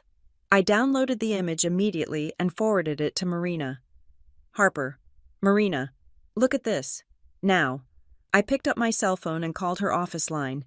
Her assistant put me through instantly. I am looking at it, Marina said, her voice tight. Where did you get this? Marin sent it to me, I said. She says Dylan showed it to her to prove we are divorced. He claims this was finalized last month. I heard the clicking of a keyboard on Marina's end. She was likely pulling up the actual court docket. Harper, she said, I am looking at the Chatham County electronic filing system right now. There is no divorce case under Mercer versus Bennett. There is no case under Bennett versus Mercer. This case number? She paused. This case number belongs to a traffic violation from 2019, a speeding ticket. He forged it? I asked, though I already knew the answer. It is a cut-and-paste job, Marina said, her voice turning cold and sharp. And it is a bad one. Look at the date stamp at the top right corner. October 12th. That was a Saturday. The court clerk does not stamp final decrees on a Saturday. And Judge Cohen? He retired 6 months ago. He is currently playing golf in Florida. He is not signing divorce decrees. I looked at the image again. Now that she pointed it out, I could see the subtle pixelation around the text. The way the font for my name didn't quite match the font for the standard legal boilerplate. It was a Frankenstein document, stitched together from pieces of old PDFs and arrogance. He created a fake court order, I said, the reality sinking in. He manufactured a federal document to trick a woman into marrying him. Yes, Marina said. And Harper, listen to me very carefully. This just stopped being a messy divorce case. This is now a criminal matter. What does that mean? It means forgery in the first degree, Marina said. It means uttering a forged document. In Georgia, that is a felony. It carries a prison sentence of 1 to 10 years. He used this document to defraud Marin, likely to get her to commit to the wedding, maybe even to get her to sign financial documents or put her name on a lease. She took a deep breath. He is not just a cheater anymore. Harper, he is a felon, and we have the evidence. What do we do? I asked. We let him dig the hole a little deeper, Marina said. Does Marin know it is fake? I have not told her yet. Do not tell her, Marina commanded. Not yet. If you tell her, she might confront him, and he might destroy the original file or claim it was a prank. We need him to use it. We need him to present it as real in a way that we can verify. But the wedding is in 5 days, I said. She is going to walk down the aisle thinking she is legally marrying him. If he marries her while still married to me, that is bigamy. Exactly, Marina said. And if he uses a forged divorce decree to get a marriage license, that is another felony. We are going to let him walk right up to the line. Harper, and then we are going to push him over. I hung up the phone. I looked at the text thread with Marin. Marin. Well, is it real? I typed my response carefully. I could not lie, but I could not show my hand. Harper. That document is not in my possession, and I have never appeared before a judge for a divorce hearing. It was the truth. It was enough to plant the seed of doubt without blowing up the investigation. Marin. Oh my God. I closed the laptop. The office was quiet now, most of the employees having left for the day. I looked out the window at the parking lot. The sun was setting, casting long shadows across the asphalt. Dylan was out there somewhere, posting about his healing journey and toxic exes, convinced he was the smartest person in the room. He thought he could Photoshop his way out of a marriage. He thought he could edit reality like it was a social media post. He did not realize that reality has a way of fighting back. And reality, in this case, was a lawyer with a subpoena and a wife who knew how to spot a bad date stamp.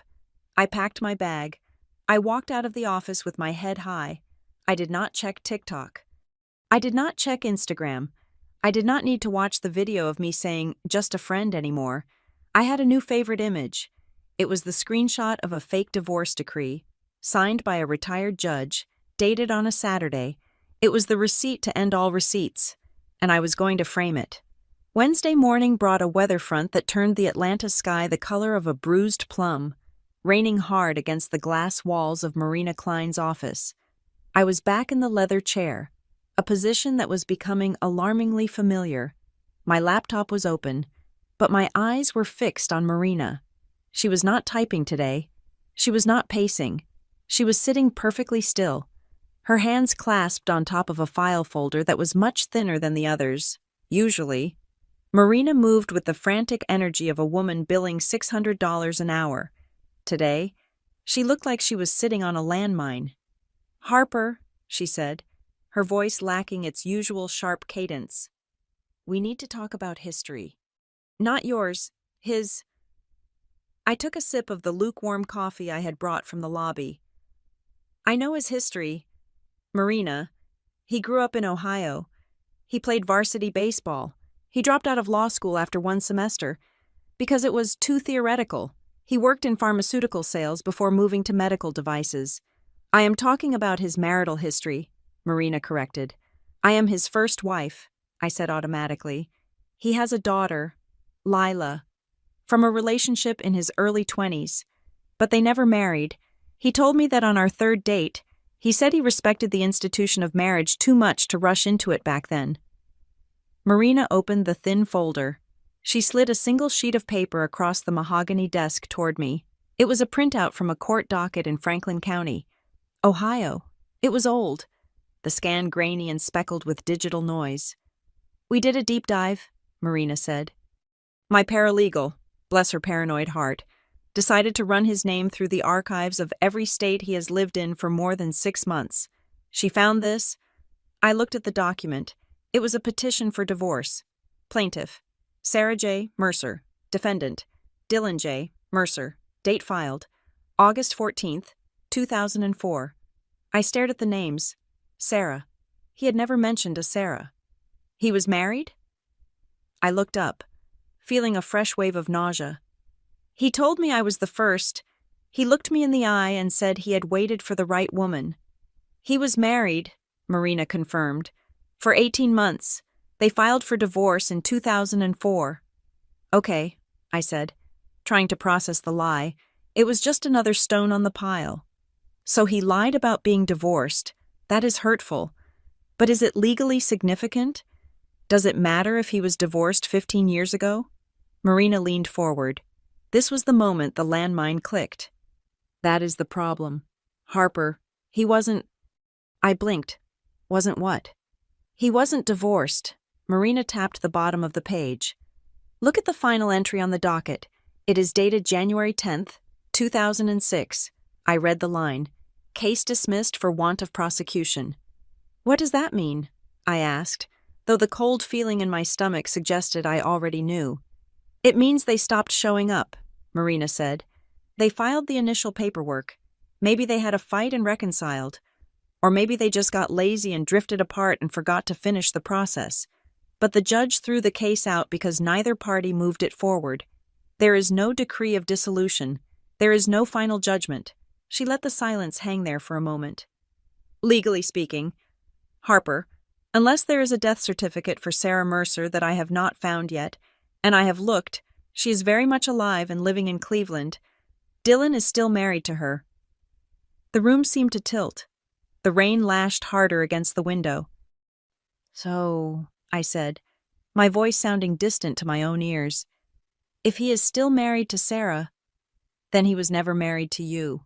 Marina finished the sentence. I sat back, the leather creaking beneath me. I looked at the ring finger of my left hand, where the pale band of skin was still visible. 5 years. The vows we took in the garden in Savannah, the taxes we filed jointly, the house he tried to put his name on, the tuxedo I bought him 3 days ago, it was all smoke. I am not a wife, I whispered. I am, what, a mistress? You are a victim of bigamy, Marina said firmly, and in the eyes of the state of Georgia, your marriage is what we call void ab initio. It means it was void from the beginning. It never existed. You cannot be married to a man who already has a wife. I closed my eyes. I thought I had reached the bottom of the betrayal, but there was a basement. Does this help me or hurt me? I asked. It was the only question that mattered. I could cry later. Right now, I needed to know if I was liable. It is a double-edged sword, but we are going to grab it by the handle, Marina said, her eyes gleaming with tactical precision. On one hand, it complicates the asset division because there is no marital property if there is no marriage. It becomes a matter of civil litigation to get back money he spent. But on the other hand, it destroys him. She started counting on her fingers. 1. It means you do not owe him alimony. You cannot pay spousal support to a man who is not your spouse. 2. It gives us tremendous leverage. Bigamy is a felony. If we report this to the district attorney, he is looking at prison time, not just a slap on the wrist. 3. It completely invalidates any claim he has to your house, your trust, or your retirement. He has no standing. He is effectively a stranger who tricked you into cohabitation. I took a deep breath. He does not know that we know. No, Marina said. He probably thinks this is buried so deep in a dusty county archive that no one will ever find it, or he is delusional enough to think that because they stopped talking. The marriage just dissolved by magic. My phone buzzed on the desk. It was a message notification. I glanced at it. It was from Marin. Since our conversation on Monday, Marin had gone silent. I had worried that Dylan had gotten to her, that he had spun a story convincing enough to bring her back into the fold, but now, she was back. Marin. I asked him about the divorce decree being fake. He told me I was crazy. He said his lawyer handled it, and maybe there was a clerical error with the date stamp. He gaslighted me. Harper. He looked me in the eye and told me I was being hysterical. I showed the phone to Marina. She nodded. Keep reading, Marin. So I went through his briefcase while he was in the shower. I found this. I think you should see it. He has been hiding it in a zippered compartment. An image loaded. It was a photograph of a wedding invitation. It was printed on heavy, cream-colored cardstock with gold foil lettering. It was expensive. It was elegant. And it was a lie printed in calligraphy. Together with their families. The honor of your presence is requested at the marriage of Ethan James Mercer and Marin Elizabeth Miller, Saturday, the 19th of October, at 5 o'clock in the afternoon, the courtyard at River Landing, Charleston, South Carolina. I stared at the name, Ethan James Mercer. He is using the alias on the invitation, I said, pointing at the screen. He is marrying her as Ethan. Marina leaned in. That is fascinating. He is using his legal middle name, But he is creating a new persona. Is Ethan on his driver's license? No, I said. His license says Dylan. So he is going to stand at an altar, Marina mused, and pledge his life to this woman using a name that is only half real. And look at the venue. The courtyard at River Landing. I pulled up a map on my laptop. I typed in the address. It was in North Charleston, less than 5 miles from the Oak River residential complex where he had put down the deposit. It is a closed loop, I said. He built a terrarium. He has the apartment, the P.O. box, and the wedding venue all in the same zip code. He was going to move there, become Ethan, and leave Dylan in Savannah to rot. And Marin? Marina asked. Does she know he is still legally Dylan? She must know his legal name if she saw the fake divorce decree, I reasoned. But to his new friends? To the guests at this wedding? He is Ethan. He is rebranding. Harper. Marin. Do his friends call him Ethan? Marin. Yes. Everyone he introduced me to in Charleston knows him as Ethan. He told them he goes by his middle name because he wants a fresh start after his toxic past. I felt a surge of anger so hot it almost burned. I was the toxic past. I was the history he was trying to shed like a snake sheds its skin. Marina, I said, my voice steady. He is trying to get a loan for this wedding. I know he is. The deposit on the apartment drained most of the cash he could access. He needs capital to pay for the venue and the catering. He does, Marina agreed. And since we froze the joint accounts and cut his credit cards, he is probably desperate. She turned to her computer and began typing furiously. I am sending a proactive notification, she said. We are going to send a certified letter and an urgent email to the fraud departments of every major lender in the region, as well as the specific management of that wedding venue. We are going to inform them that an individual named Dylan Mercer, also operating under the alias Ethan Mercer, is currently under investigation for identity theft and bigamy, and that any contracts signed by him using the credit profile of Harper Bennett are fraudulent and unauthorized. Will that stop the wedding? I asked.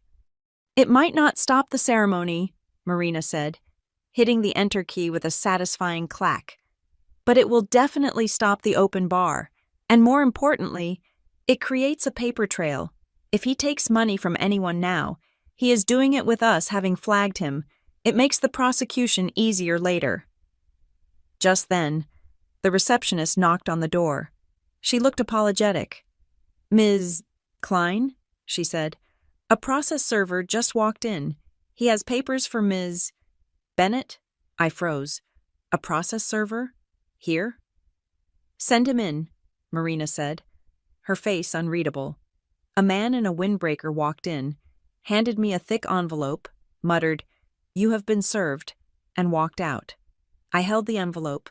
My hands were shaking again, just a little. Open it, Marina said gently. I tore the seal. I pulled out the document. It was a motion filed in the Superior Court of Chatham County. Plaintiff, Dylan J. Mercer. Defendant, Harper Bennett. Subject, emergency motion for temporary spousal support and exclusive use of marital residence. I read the first paragraph, and I actually laughed. It was a sound of pure disbelief. The plaintiff, Mr.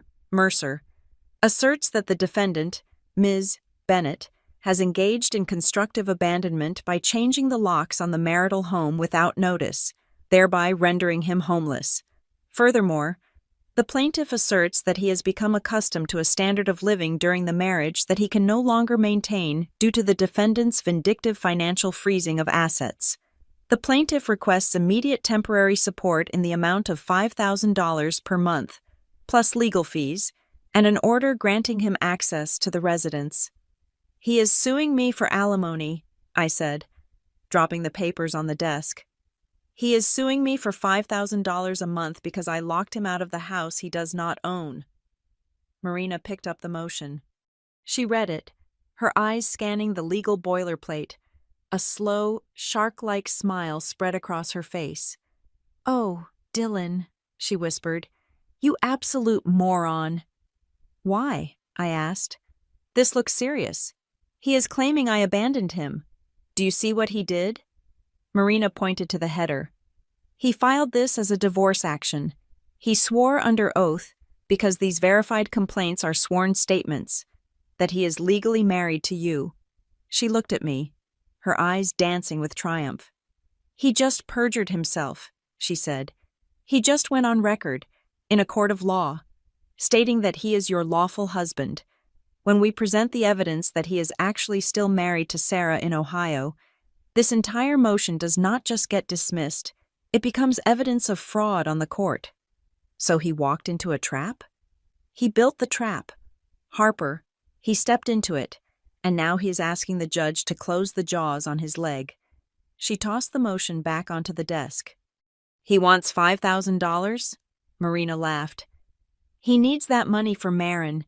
He is trying to get you to fund his wedding to his third wife by claiming poverty as the husband of his second wife, who is not actually his wife. I looked at the paperwork. I looked at the fake invitation on my phone screen. I looked at the docket from Ohio.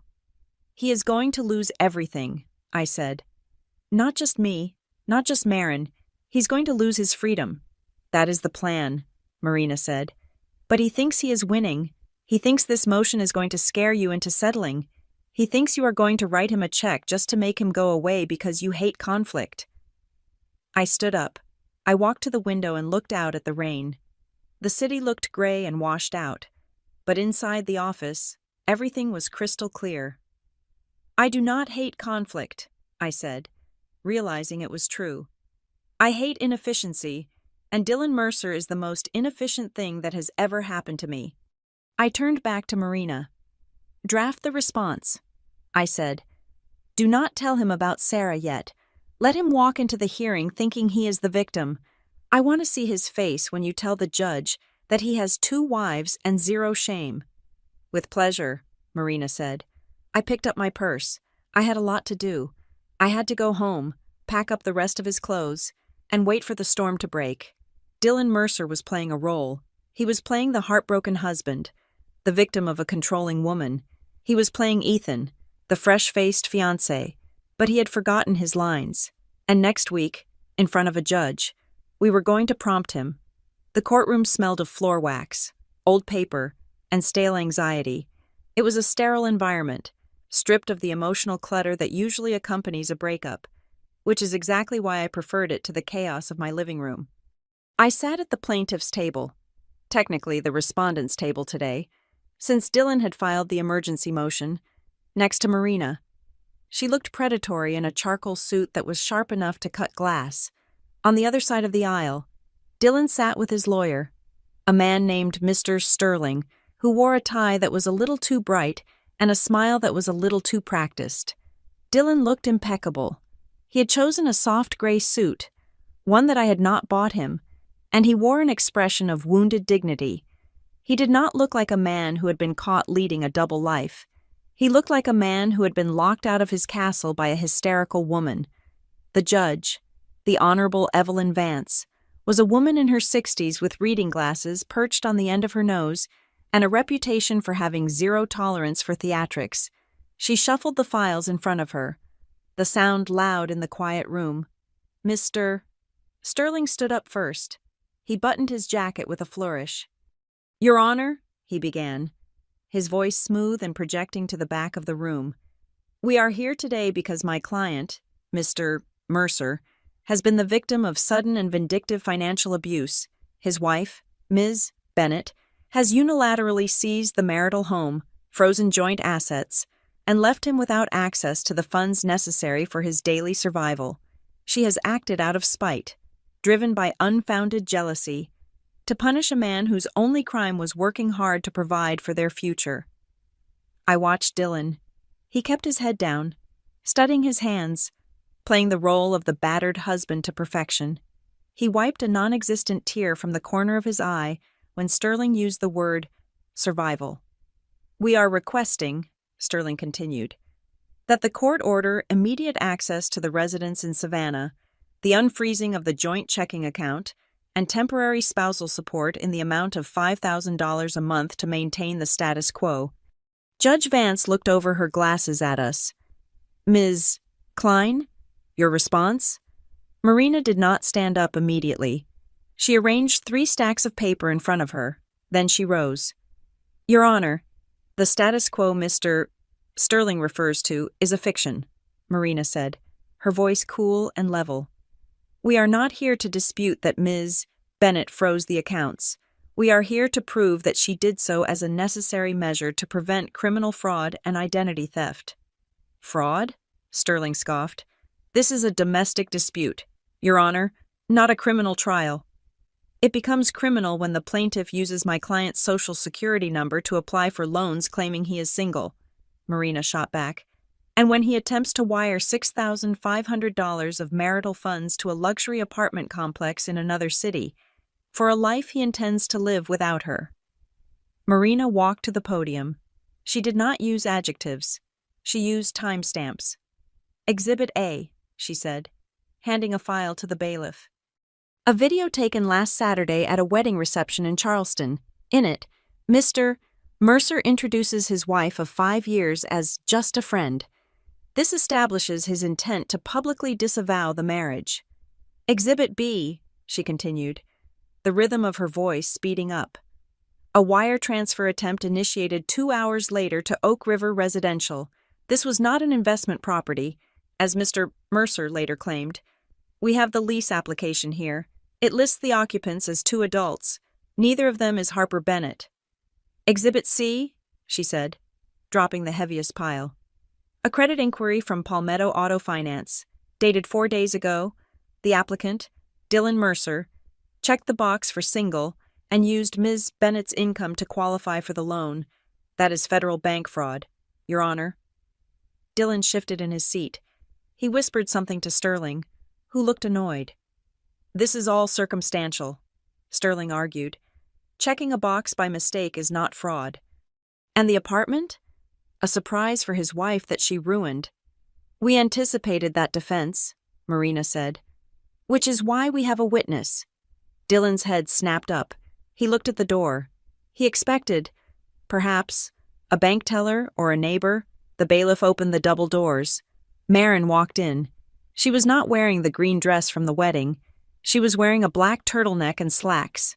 She looked pale, her face scrubbed clean of makeup, but her eyes were burning with a cold, focused anger. She walked past Dylan without looking at him. I saw the color drain from Dylan's face. It was not a gradual fade. It was instant. He looked like he had been struck by lightning. He started to stand up. Marin, do not, he started to say. Sit down, Mr. Mercer, Judge Vance barked, slamming her gavel. Counsel, control your client. Marin took the stand. She was sworn in. Her voice trembled slightly when she stated her name, but it steadied when Marina began the questioning. Ms. Miller, Marina asked, how do you know the plaintiff, Dylan Mercer? I know him as Ethan, Marin said, her voice echoing in the silence. We have been in a relationship for 8 months. We met at a conference in Charlotte. Ethan?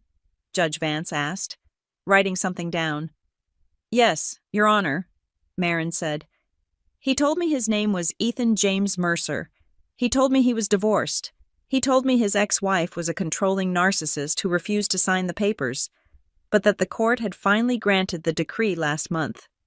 Did he offer proof of this divorce? Marina asked. Yes. Marin reached into her purse and pulled out a piece of paper. He sent me a photo of this decree. I printed it out. The bailiff took the paper and handed it to the judge. Judge Vance put on her glasses. She studied the document for a long time. The silence in the room was heavy, suffocating. This decree, Judge Vance said, her voice dangerously quiet, bears the signature of Judge Robert Cohen. Yes, Your Honor, Marin said. Judge Cohen retired last April, Judge Vance said, looking directly at Dylan. And this document is dated October 12th, unless Judge Cohen came out of retirement on a Saturday to sign a decree for a case that does not exist on my docket. This document is a forgery. Sterling looked at the document, then at Dylan. He moved his chair slightly away from his client. Ms. Miller, Marina continued, what was the plan for next Saturday? We were getting married, Marin said. She pulled another item from her bag. It was the cream-colored invitation with gold foil. The wedding is booked at the courtyard at River Landing. The deposit was paid 3 months ago. He told me he used his bonus check. And did Mr. Mercer ever mention a woman named Harper Bennett? He said she was his property manager. Marin said. She looked at me then, her eyes soft with apology. He said she handled the rentals for his investment properties. He never told me she was the woman sleeping in his bed. Thank you, Ms. Miller, Marina said. No further questions. Sterling declined to cross-examine. He was smart enough to know that asking Marin questions would only dig the hole deeper. Judge Vance turned her gaze to Dylan. It was not a friendly look. Mr. Mercer, she said, I have a few questions. You may remain seated, or you may take the stand. I suggest you choose carefully. Dylan stood up. He looked cornered. His charm had evaporated, leaving behind a sweaty, desperate man who was realizing that the script he had written was being rewritten by the audience. Your Honor, Dylan said, his voice cracking. There is a simple explanation, Marin. Ms. Miller is confused. We had a brief fling. She became obsessed. I tried to let her down easy, and she fabricated this wedding story. Fabricated? Judge Vance held up the invitation. This is heavy cardstock. Mr. Mercer, it costs $5 a unit. That is an expensive fabrication. And the lease application? Did she fabricate that too? I use the name Ethan for security purposes, Dylan stammered. In my line of work, we deal with sensitive medical data. I try to keep my personal life private. So you signed a lease under an alias? Judge Vance asked. It is not an alias, Dylan insisted. It is my middle name. It is legal. And the marital status? Judge Vance asked. On the lease application, which Ms. Klein has provided, you listed your status as single. On the credit application for the BMW, you listed your status as single. Yet here you are, in my courtroom, filing a motion for spousal support based on a valid marriage. Which is it, Mr. Mercer? Are you married, or are you single? You cannot be married when you want money and single when you want a lease. Dylan opened his mouth, but nothing came out. He looked at Sterling. Sterling stared at the ceiling. I made a mistake on the forms, Dylan muttered. I was rushing. You seem to make a lot of mistakes with paperwork, Judge Vance observed dryly. Let us talk about the divorce decree Ms. Miller presented. Did you create that document? No, Dylan shouted. Too loud. I never saw that before. She must have made it to frame me. To frame you for what? Judge Vance asked. To force you to marry her? That defies logic. Mr. Mercer? The judge leaned back. She looked at the timeline Marina had provided. I am looking at your file, Judge Vance said, and I see discrepancies that go back further than this week. Mr. Mercer, where did you file your tax returns last year? In Georgia, Dylan said. Jointly, with Harper. And yet, Judge Vance said, holding up a paper from the stack Marina had submitted, a document I had not even seen her pull. The DMV records show you renewed your driver's license in South Carolina 6 months ago, using the address of a friend. That is perjury on a state application if you do not actually reside there. Dylan was sweating profusely now. The web was tightening. Every lie he had told to cover a previous lie was now colliding with the original truth. And regarding your daughter, the judge said, her voice softening slightly but losing none of its edge. Lila Mercer. I stiffened. I had asked Marina to keep Lila out of this. We have a sworn affidavit from the child's mother in Arizona, Marina interjected smoothly, stating that Mr. Mercer called her 2 weeks ago and told her he would be moving Lila to Charleston to live with his new wife. Marin, he requested the school transcripts be transferred. That is a lie, Dylan yelled. I never said that. We have the phone records, Marina said calmly. 11 minutes, 2 weeks ago, Tuesday. Dylan slumped into his chair. He looked at me across the aisle. For a second, I saw the old Dylan, the one who knew how to beg. His eyes pleaded with me to stop it, to intervene, to save him from the consequences of his own architecture. I looked back at him. I did not smile. I did not frown. I simply looked at him like he was a row of data that did not sum up. Judge Vance cleared her throat. "I have heard enough for today," she said.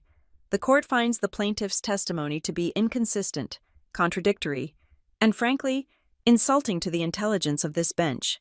She wrote rapidly on the order form.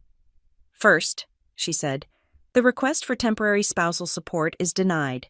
Denied with prejudice. You will not see a dime from Ms. Bennett. Second," she continued, "the restraining order regarding assets is granted and expanded.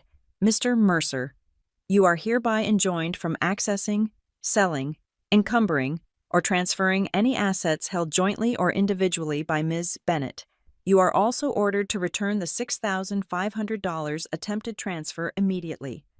If that money is not back in the joint account by 5 o'clock today, I will issue a bench warrant for your arrest.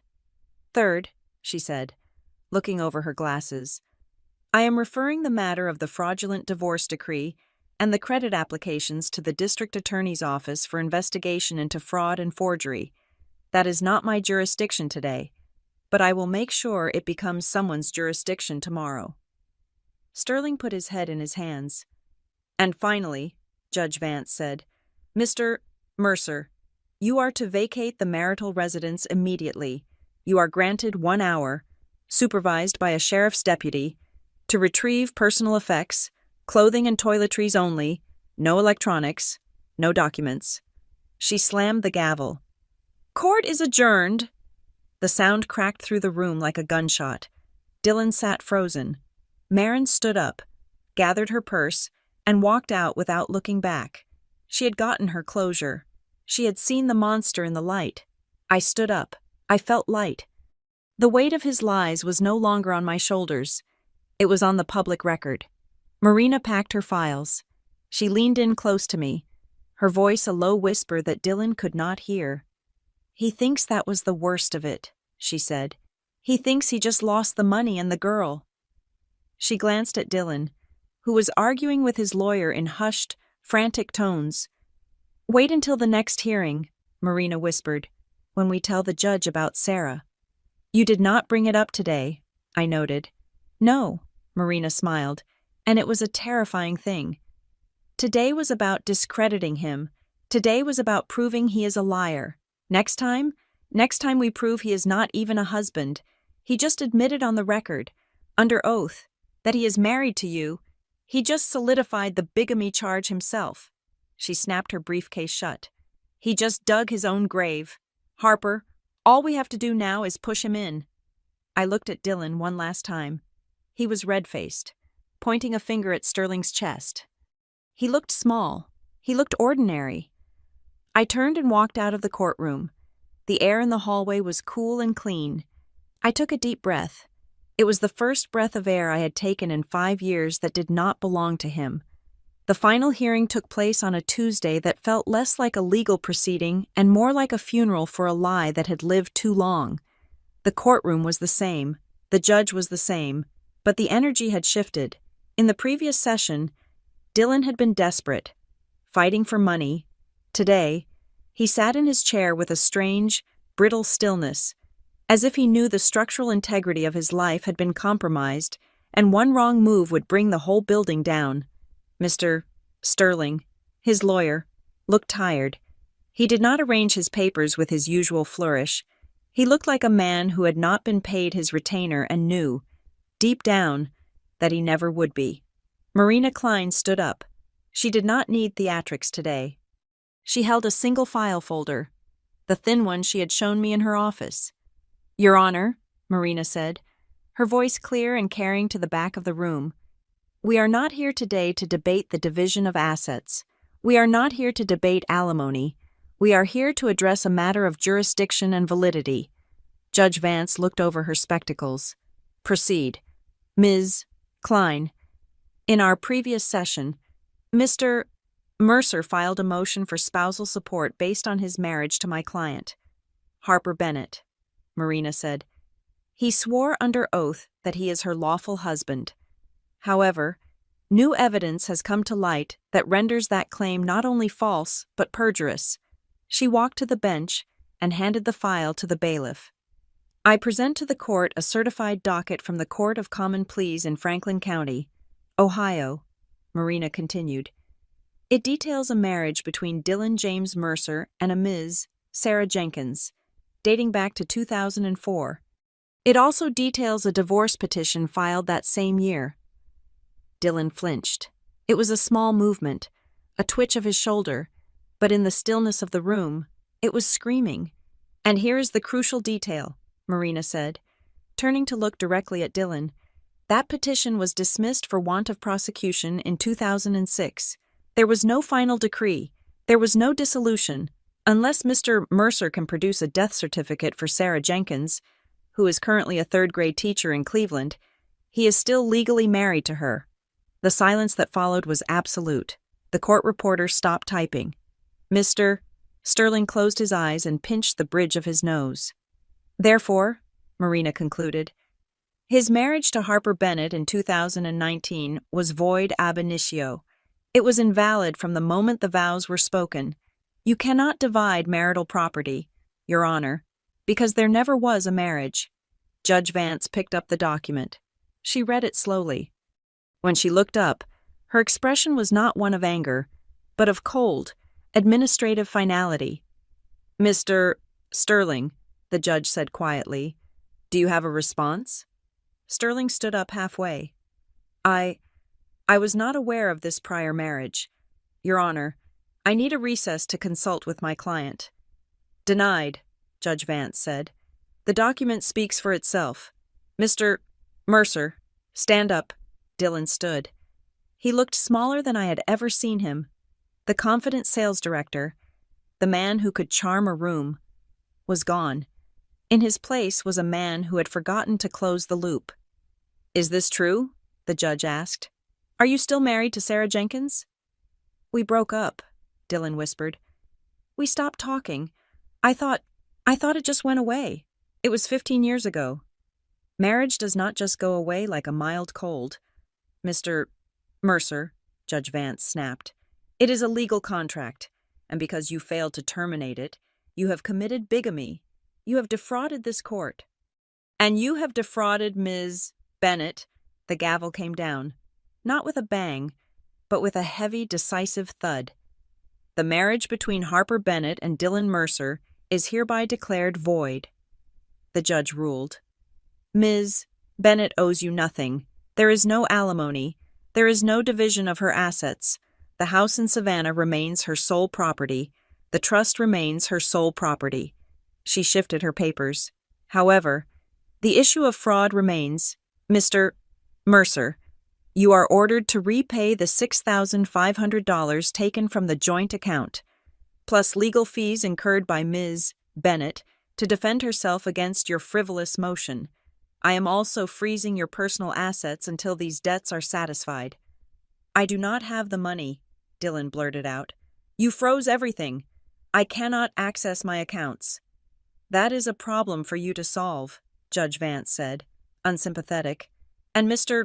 Mercer, I am forwarding this entire file, including the forged divorce decree you presented to Ms. Miller and the evidence of bigamy, to the district attorney. You might want to save whatever money you have left for a criminal defense attorney. Mr. Sterling here handles civil cases, so you will need to find someone else. Court is adjourned. It was over. In less than 20 minutes, 5 years of my life had been legally erased. I felt a strange lightness in my chest, a release of pressure I had not realized I was carrying. I walked toward the exit. Marina was already packing her briefcase, a satisfied smile on her face. Harper! I stopped. I turned around. Dylan was standing by the defendant's table. He looked frantic. His eyes were darting around the room as if searching for an exit that did not exist. Harper, wait, he said, taking a step toward me. You cannot just leave me like this. I have nowhere to go. The judge kicked me out of the house. I have no cash. I looked at him. That sounds like a risk management issue. Dylan. I am going to Charleston, he said, his voice taking on a desperate edge. I still have the apartment. I put the deposit down. I am going to go there and start over. I need you to unlock the car so I can get my clothes. I tilted my head. The apartment? Yes, he insisted. Oak River Residential. I paid the deposit. You saw the transfer. I reached into my purse and pulled out my phone. I opened an email I had received 3 days ago and held the screen up for him to see. You really should check your spam folder, I said. He squinted at the screen. Subject: Notice of cancellation. From Oak River Residential Leasing Office. Body: Dear applicant, we received a notification of unauthorized funds regarding your security deposit. The transfer has been reversed by the issuing bank due to a fraud alert. Consequently, your lease application has been denied. Dylan stared at the phone. He read the words, his lips moving slightly. You... He looked up at me, horror dawning in his eyes. You canceled it? I reported it as fraud, I corrected him. Because it was. You used my money to rent a bachelor pad. I just claimed it back. But, his voice broke. But I have nowhere to live. Harper, I gave notice on my company housing allowance because I thought I was moving there. I am homeless. You are not homeless, I said calmly. You are unencumbered. Isn't that the word you used with Lila? You are free. I turned to walk away, but someone else was waiting in the aisle. It was Maren. She had come to watch the final act. She stood there, holding her purse with both hands. She looked at Dylan, who was now slumping against the table, and then she looked at me. She did not scream at him. She did not slap him. She just looked at him with a profound disappointment, as if he were a meal that had arrived cold. She stepped toward me. Harper, she said. Her voice was steady. Maren, I nodded. She paused, glancing at the man who had promised to marry us both. I wanted to say I am sorry. I did not know. I really believed him. I know, I said. He is very good at what he does. You were not the accomplice, Maren. You were the next victim. You just got out earlier than I did. Thank you, she said softly, for telling me the truth, for showing me the text. You saved me from walking down that aisle. We saved each other, I said. I looked at Dylan one last time. He was not looking at us. He was looking at his phone, probably trying to find a friend who still picked up his calls, probably trying to spin a new story about how the legal system was rigged against him. Goodbye, Ethan, Maren said to him. Goodbye, Dylan, I said to him. We walked out of the courtroom together, two women who had nothing in common except the same mistake, and we parted ways on the sidewalk. She went to her car, and I went to mine. There was no dramatic friendship forged, no vow to hang out on weekends. We simply shared a nod of mutual survival, and that was enough. I did not go back to the big house in Savannah. I had already listed it. The memories there were too crowded, too full of the ghost of a marriage that never technically existed. I drove to the school instead. I waited in the parking lot until the bell rang. Lila came out, her backpack slung over one shoulder. She saw my car and hesitated, then walked over. She slid into the passenger seat. She looked tired. Is it done? She asked. It is done, I said. The judge declared the marriage void. He is in some trouble, Lila, but he is still your dad. Lila stared at the dashboard. He called me yesterday. He asked if I had any money saved from babysitting. I closed my eyes briefly. Of course he did.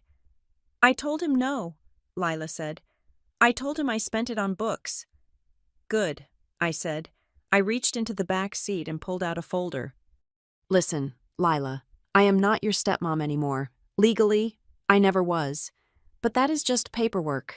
In the real world, I am still the person who taught you how to drive and who knows you want to study marine biology. I handed her the folder. This is a list of scholarships for the programs we looked at, I said. And my number is at the top, if you need help with applications, or if you just need to escape for a coffee. You call me. I am not going to disappear just because he did. Lila took the folder. She looked at me, her eyes wet. "Thank you, Harper." "You are welcome," I said. "Now, go do your homework, and do not lend him money." She laughed, a wet, sniffly sound, and got out of the car.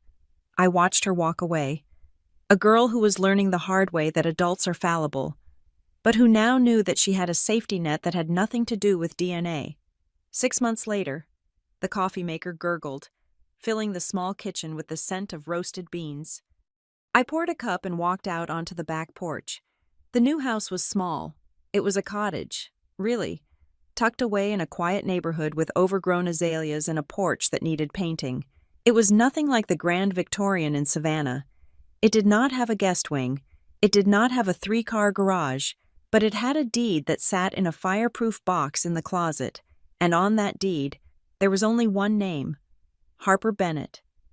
I sat in the wicker chair and looked out at the yard. The morning sun was cutting through the mist. I thought about that night at the reception. I thought about the way the wedding coordinator had looked at me, the way the bride had frozen, the way Dylan had grinned and said, "She is just a friend." He had meant it to diminish me.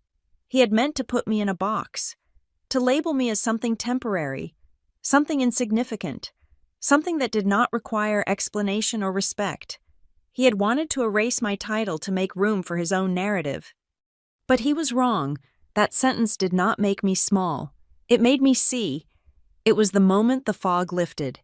If I was just a friend, then I did not have the obligations of a wife. I did not have the blind loyalty of a partner. I had the objectivity of an outsider. And that objectivity was the very thing that took him down. He had wanted to write a life story where he was the hero, the charming bachelor, the victim of circumstance. He wanted a story filled with drama and romance and sympathetic twists. I took a sip of my coffee. It was hot and strong. Some people write their life story with words. They spin tales and charm audiences and check boxes on forms that aren't true. But me? I write mine with paperwork. I write it with bank statements and timestamps and certified court dockets. And this time, as I looked at the morning sun hitting the azaleas in my own yard, I knew the most important thing of all. My name is in the right place. Thank you so much for listening to this story. If you enjoyed seeing justice served with cold, hard facts, please take a moment to subscribe to the Helena Revenge Stories channel. I would love to know where you are listening from. Are you tuning in from a quiet morning in London, a busy commute in New York, or a late night in Sydney? Drop your location in the comments below so we can see how far this story has traveled. And if you want to help this story reach more people who need a reminder that the truth always wins, please hit that like button and smash the hype button. Your support means the world to me. See you in the next story.